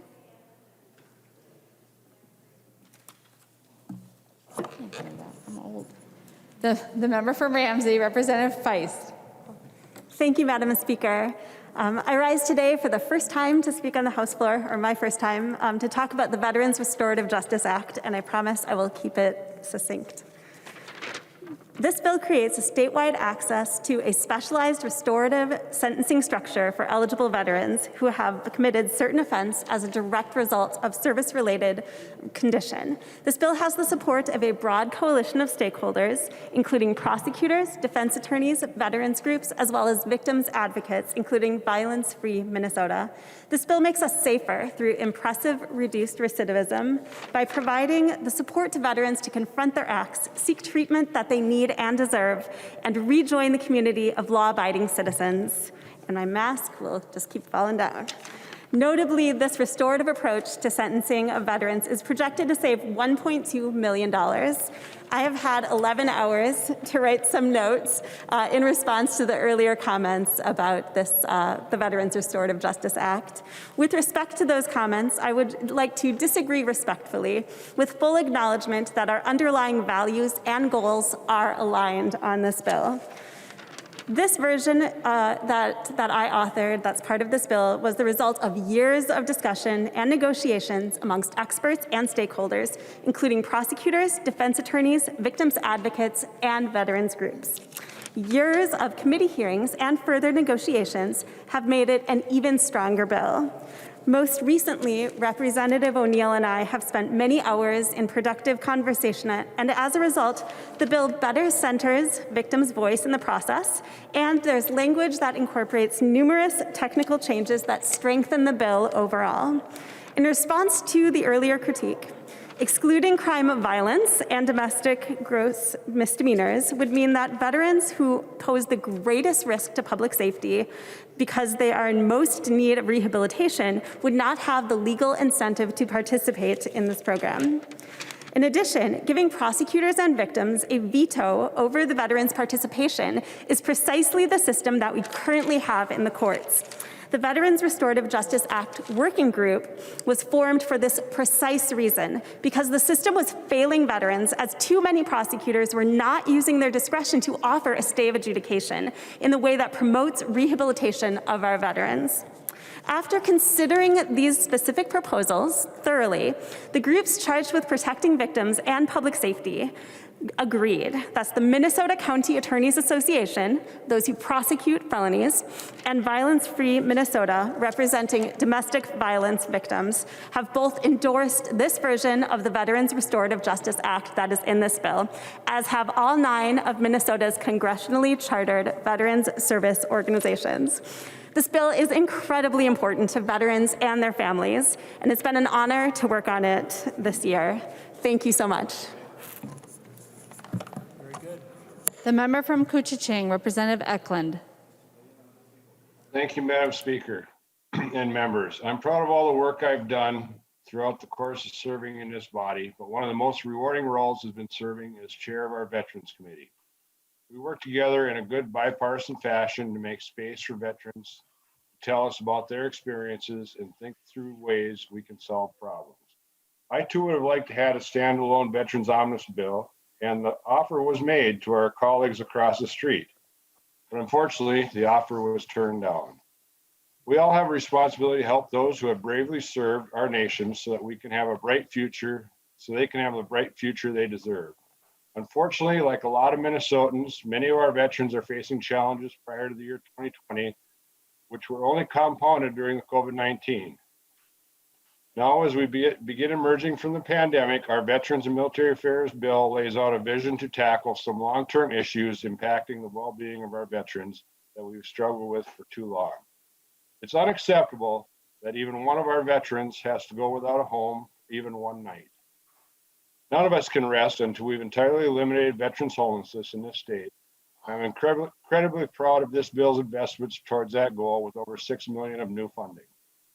This will enable us to reach those veterans who can't necessarily get help through the VA with housing vouchers and wraparound services like counseling and case management. Over the last few years, we've seen a brighter spotlight on veteran suicide. This is an unthinkable heartbreak that no family should have to experience. As we continue our work to get to the root causes, this bill invests new funding toward prevention of suicide by veterans. The Minnesota Department of Veterans Affairs plans to dive deep to review cases of those veterans who have tragically taken their lives to identify trends and warning signs. This funding will go a long way towards enhancing strength and outreach and marketing to raise the awareness of this crisis and to strengthen partnerships with local governments and mental health care providers. Thank you to our entire committee, both members and staff, for their work this year. This is a terrific bill which improves the outlook for all veterans in this state, and I urge you all to vote green. Thank you, Madam Speaker and members. Member from Washington, Representative Detmer. Thank you, Madam Speaker, and I think I was the first one to get up to speak this afternoon, and I guess I'd like to just say a few things about the veterans portion of our bill, the state government finance bill. The Veterans Committee has been historically nonpartisan, and I appreciate Chair Eklund for continuing to approach this type of approach last biennium. Unfortunately, this year, with the addition of labor to our committee, it's been more partisan flavor. I appreciate that Chair Eklund kept his veterans part of the committee nonpartisan. The bill fully funds the Department of Veterans Affairs, which includes the Minnesota National Guard. We have seen over the past year now the importance of well-trained, always ready National Guard in keeping our communities safe, including this beautiful building. There are National Guard soldiers here now keeping us safe, and I want to take the moment to thank them. The bill also provides funding for the Department of Veterans Affairs, which includes our state veterans' homes. And I was pleased to learn the federal government recently approved $80 million for our 3 new veterans' homes at Bemidji, Montevideo, and Preston. And I'd like to personally thank Representative Bliss from Bemidji, Representative Miller from Montevideo, and Representative Davids from Preston for the work they did in their communities to help promote the funding of these 3 new veterans' homes. There's a lot of members who have worked hard to make these new veterans' homes a reality, and the Department of Veterans Affairs was right in supporting this, and I want to thank them. These veterans' homes are the last earthly home veterans will have, and the importance of having the veterans' home available near their families cannot be overstated. I appreciate Chair Eklund accepting my amendment to the Omnibus bill to increase the grant to our veteran service organizations in his bill. This request was a priority of the Commander's Task Force. Every one of you have veteran service organizations in your community, in your districts, and the great work that they do in your communities. The addition funding will help these organizations and will be able to continue doing their great work that they always do. Organizations like the American Legion, VFW, Disabled American Veterans, Military Order of the Purple Heart, Vietnam veterans, AMVETS, and paralyzed veterans. I support the military and the Veterans Affairs provision in this bill. And I want to vote for this bill. But unfortunately, it was combined with the state government finance bill that I cannot support at this time. I hope this bill will come back from the conference committee, from the Senate, and I will be able to support it. And again, I want to mention that the military and veterans omnibus bill should be separate from any other omnibus bill, and it needs to come to the House floor as a veterans and military affairs bill. With that, Madam Speaker, thank you. The member from Chisago, Representative New Brindley. Thank you, Madam Speaker, and thank you, members. We have certainly had long, robust discussion on the various aspects of this bill and amendments today, and so I won't belabor much of this, but there are just a few things that I want to say. First of all, once again, I want to say that this bill is about transparency, accountability, and responsibility, and more specifically, the lack thereof. This bill is filled with bloated government budgets, while Minnesota's small businesses and families continue to tighten their belts. After one of the most difficult years Minnesota has seen, we continue to spend hard-earned dollars on growing government while we continue to neglect providing relief for families and small businesses. I do appreciate some of the agreement we found on elections, particularly regarding prohibiting compensation for election activities. That was a bright spot in the day. I think it's also important to note that we found agreement and that this body today stood together and upheld 2 elements of our own election law that just became law in Georgia as well. Unfortunately, those items aren't enough to make up for the other radical changes to our election law in this bill, changes that have no bipartisan support. And for those reasons, I have to urge a no vote on the overall bill today. Thank you, Madam Speaker. Representative Quam. Thank you, Madam Speaker. Members, I heard disenfranchisement mentioned in regards to granting back the right to vote.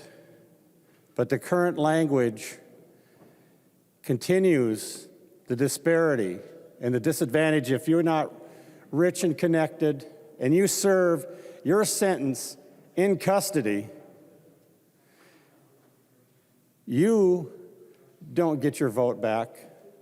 But if you're connected and rich and you can have home monitoring, you can have probation, you can have a sentence where you're in the community during your sentence, the language is to give you the vote.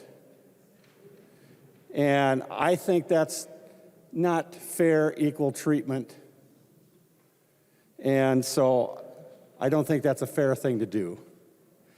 We had scoffing at the thought that there could actually be any issues with the voting or registration. A former member from your side of the aisle served decades, brought to attention a few years ago, where hundreds were registered in a P.O. box store. The OLA, in a follow-up audit to the one on voter registration, during that discovered fraudulent votes from that group of people registered in the P.O. box store. I would hope that we would, in this time where people are concerned about the integrity, that we would have had some measures in this bill to tighten up and fix issues that we have seen in the past. Unfortunately not. We also had nothing to try and verify what was going on with bad registrations. During that audit, tens of thousands of bad registrations, HAVA-sponsored, HAVA-dictated site for verification with the Social Security Administration. You can look it up. The public can look it up. The Secretary of State said he couldn't verify it. It wasn't his purview. It was the county's. The county said, oh, we don't have access. We don't have the capability. We can't do it.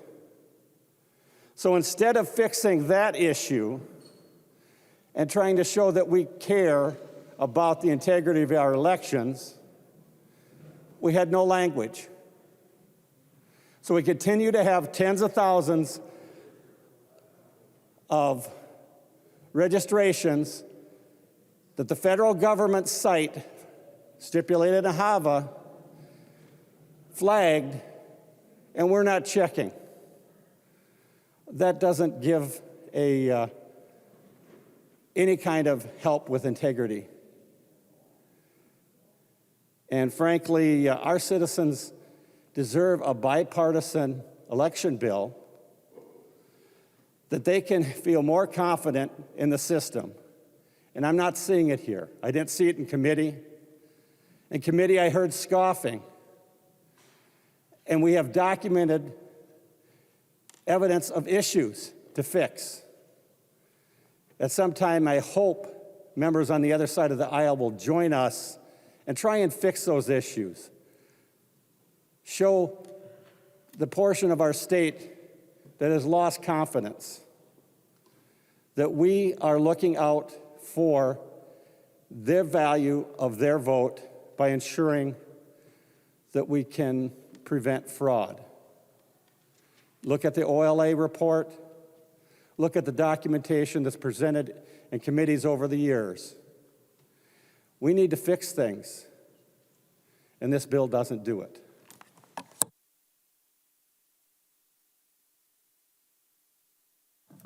The member from Carver, Representative Nash. Well, thank you, Madam Speaker. pretty lively evening, but you remember my quote from early on, that the bureaucracy is expanding to meet the needs of the expanding bureaucracy.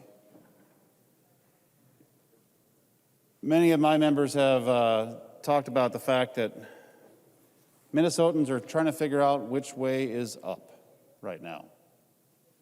They are trying to figure out, if they're a business owner, not just what are their plans for next year or next quarter, they're thinking about, a lot of them, what happens next week or tomorrow. Those business owners, many of them individuals, that they are the business, they are trying to figure out how to take care of all the moving pieces, to grow, to keep people employed if they have employees, and they are doing more or the same with less. Some of them took PPP loans. We haven't gotten that done yet. But members, this bill does not reflect a sensitivity to those checkbooks and wallets and bank accounts. This bill has a $45 million increase over base. It does, whoever said no. This is not a reflection of a recognition of reality. This is, as I said, the bureaucracy is treating itself to a raise. The bureaucracy is saying, you're all good people. We think that you should have a raise, when some of the people in my district and the people in your district will not see a raise. And I remember my first day in Ways and Means this year that Chair Moran told us that her belief of budget bills are that that bill is a moral document. Well, I fail to see the morality in the message that's going out to the people of Minnesota saying, we are going to raise your taxes and we are going to increase the budget of agencies and constitutional officers to the tune of $45 million. Have you thought about that? As you drive by people who have businesses on the streets that you live near, that you drive on to get home? Do you think about it at that granular a level? Oh, that's my friend, Mary. I know her. I'm sure, apparently, maybe in your mind, Mary is not going to mind having her taxes raised. So in a time of surplus, in a time when those people in your districts are scared to death, I've had people on the phone, and I've met them in person, that the conversation that we ultimately have leads to them breaking down and crying. What am I to tell them about this? What am I to tell them about this bill? Let's move on to the notion of transparency and accountability. I will tell you that the A75 is going to stick in my craw for a while. A wholly reasonable $3,000 report that because you refuse to hold certain people accountable, we talked about that for, I believe it was an hour and a half, Representative New? I think it was about an hour and a half. Okay, Representative Winkler says it was more, and I'm okay with that. But the message that you all sent was that accountability apparently is a trifle. We're not that interested. Transparency, not so much. More like opacity. That sends a very strong message to the people of Minnesota. That's who we all work for, right? That's who you all go and we all go to try to get to vote for us. And we're going to say, I'm going to go do the best for you. I'm your person, I'm gonna go work hard. But you're screwing them with this budget. I wanted to shift, and I've talked a lot, so I don't have to hit every point, but I wanted to shift to a comment that was made about me and my apparent disregard for local control.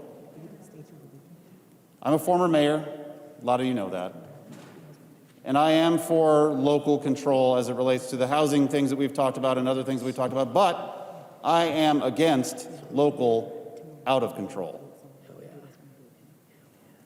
I'm for local control, I'm against local out of control, and I think that some of the provisions in this bill we have seen are just that. They are out of control.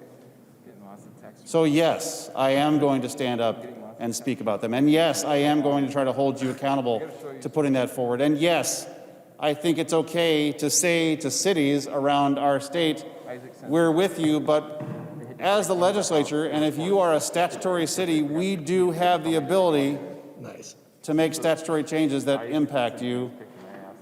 You're certainly invited, and we're willing and welcome to listen to you, but if a statutory city complains about things here at the legislature... Madam Speaker, I'm going to continue because I have the floor. Madam Speaker, I'd like to talk about the elections provisions in the bill. Hold on just a second, Representative Nash. I think it's Representative Johnson. Madam Speaker, there's quite a few people that do not have their devices on mute, and I cannot hear Representative Nash speak.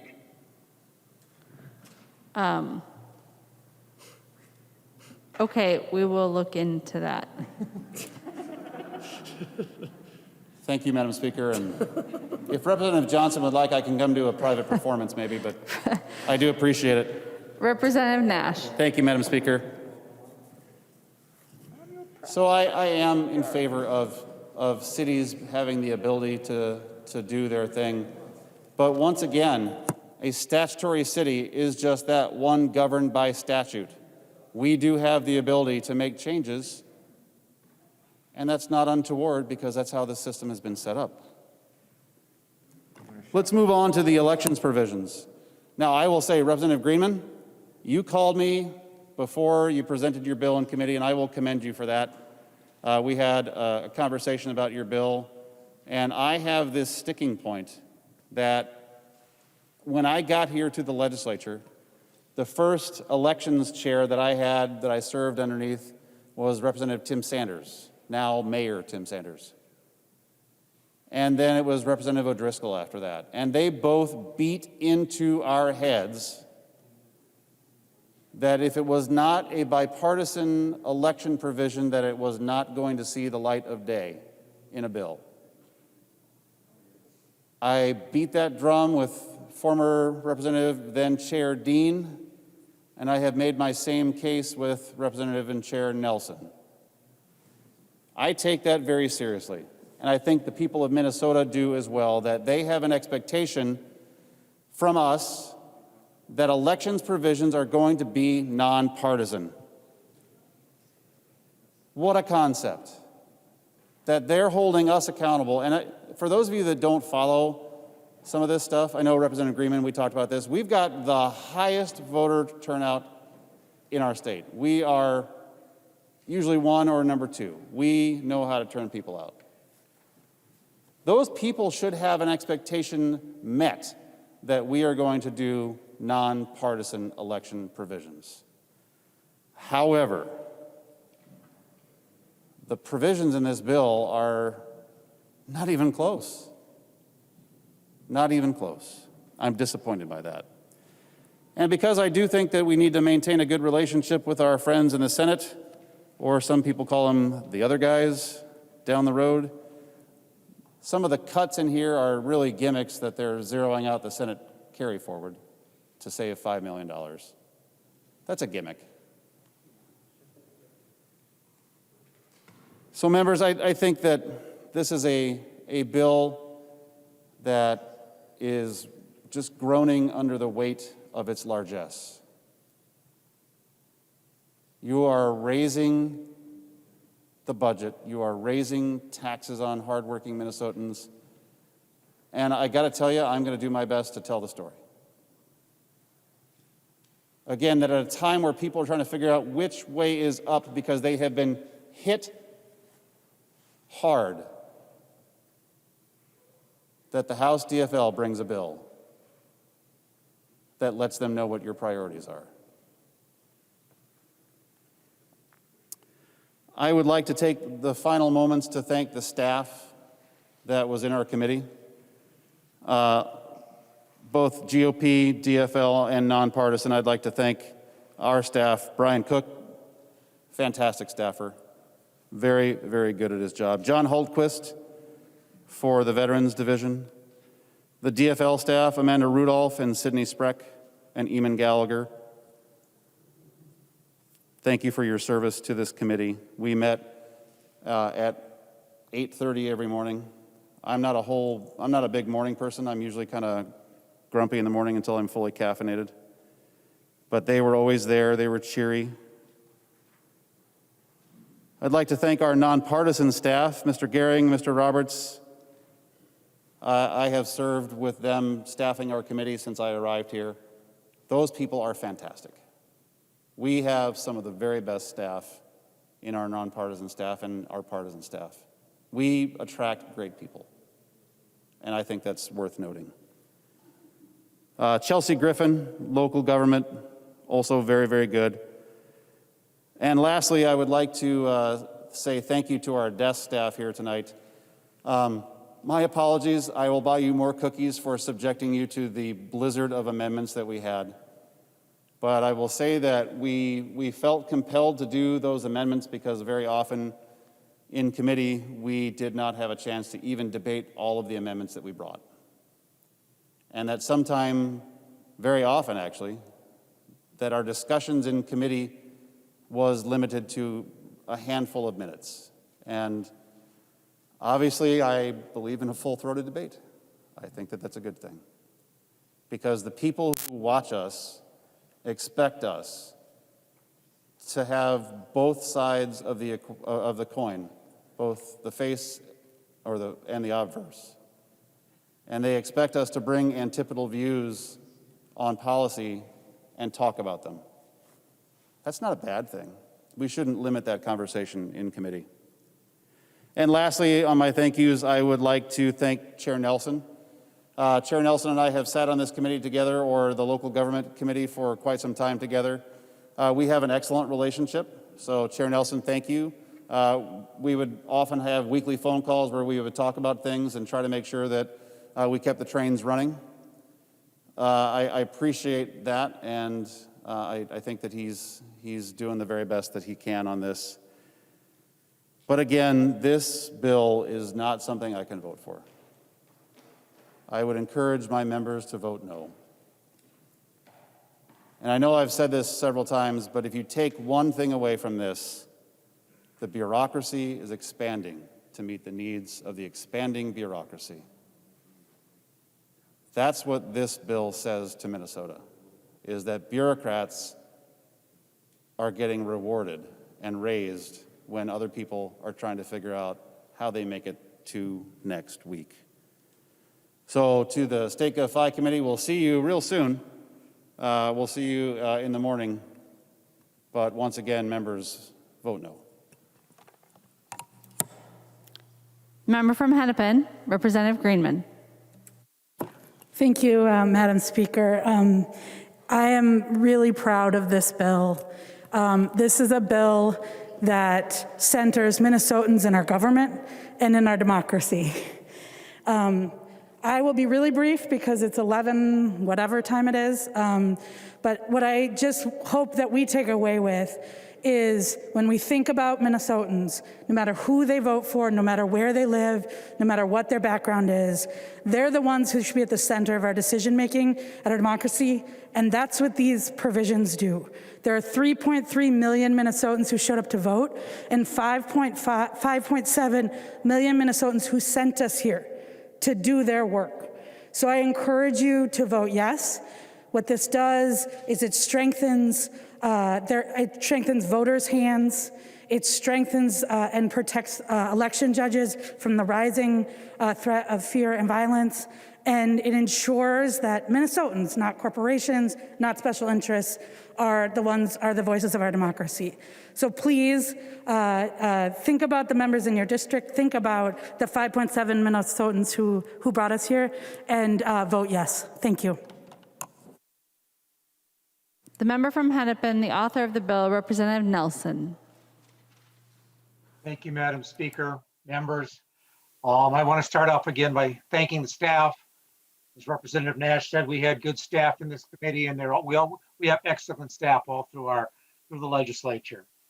Ms. Roberts, our fiscal person, Mr. Gehring, our attorney, Ms. Rudolph, my committee aide, Ms. Spreck, my legislative assistant, Mr. Gallagher, the DFL researcher for the committee, and Mr. Cook, the Republican researcher for the committee. Again, thank you for all your great work, and thank you for all the help you gave me during the committee. I also want to thank the members of the committee for their hard work. And with the COVID restrictions we had, the hour and a half, we couldn't expand. Sometimes we didn't get to all the things that we might have wanted to get to, but that's part of that was because of the restrictions we were under with COVID. Members, this bill is about funding government, and it's about funding the government that our citizens deserve. It's to fund the government to help these citizens get the things they need.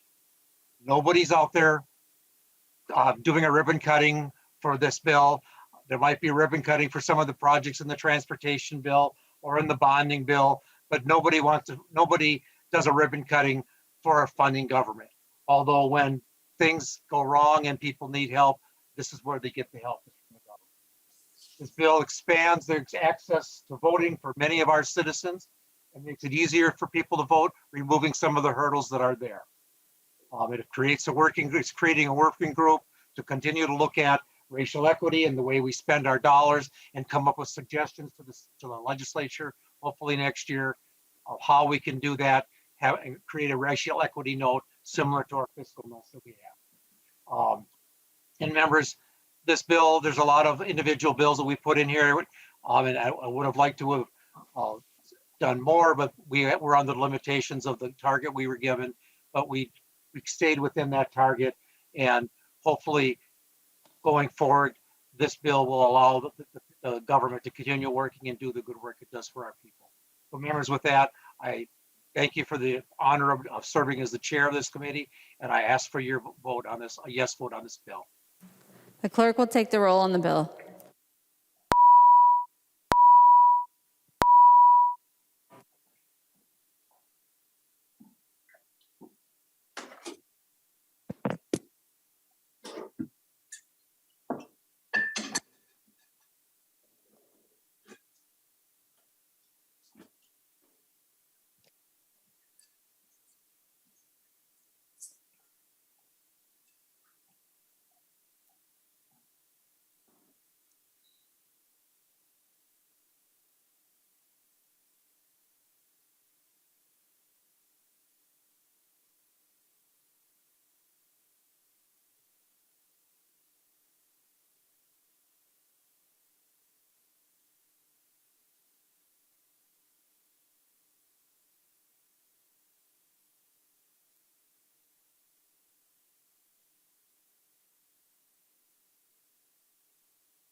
Members voting remotely, please vote. Will the clerk please call the names of those members who have not voted yet?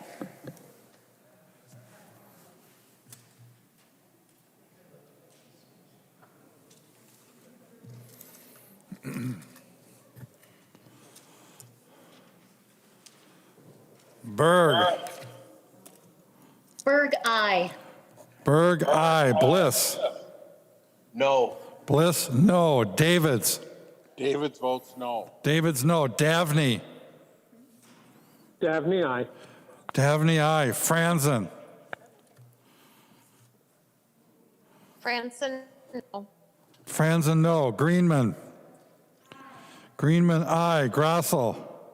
Grossel, no. Grossel, no. Hamilton. Hamilton, no. Hamilton, no. Hausman. Hausman, aye. Hausman, aye. Heinrich. Heinrich, no. Heinrich, no. Hornstein.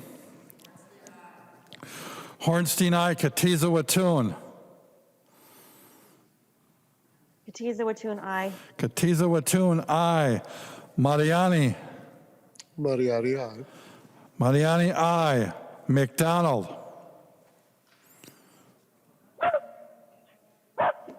McDonald, no. McDonald, no. Miller. Miller, no. Miller, no. Morrison. Morrison, aye. Morrison, aye. Farr.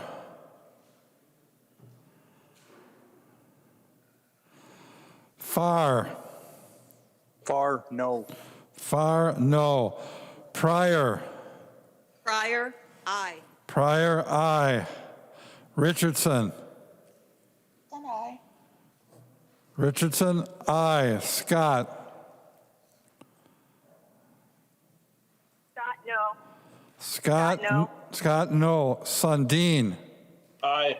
Sundin, aye. Swazinski. Swazinski, no. Swazinski, no. Thompson. Thompson, aye. Thompson, aye. Wozlowick. Oslowick, aye. Wozlowick, aye. West. West, no. West, no. The clerk will close the roll.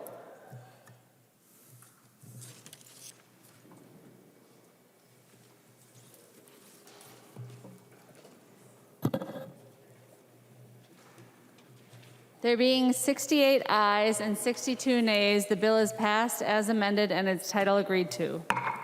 The next bill on the calendar for the day is House File 1684. The clerk will report the bill. House File number 1684, number 1 on the calendar for the day, an act relating to transportation.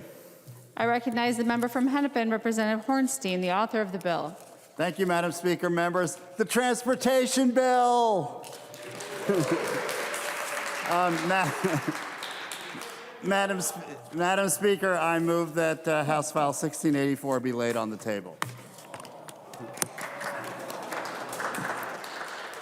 Representative Hornstein moves that House File 1684 be laid on the table. All those in favor, please say aye. Aye. Those opposed, please say no. The motion prevails. The bill is laid on the table. Representative Winkler. Oh, no. Sorry. You have some motions and resolutions, Madam Speaker? We're going to do that. Motions and resolutions. There are copies of non-controversial motions at the House desk and online. If there is no objection, we will take action on these motions first. Hearing no objection, the motions prevail. Representative Winkler. Madam Speaker, I'd like to announce that the State Government Finance Committee will be meeting tomorrow morning at 8:30. And Madam Speaker, I move that when the House adjourns today, it adjourns until 2 p.m. Saturday, April 17th, 2021. Representative Winkler moves that when the House adjourns today, adjourns until 2 p.m. Saturday, April 17th, 2021. All those in favor, please say aye. Those opposed, please say no.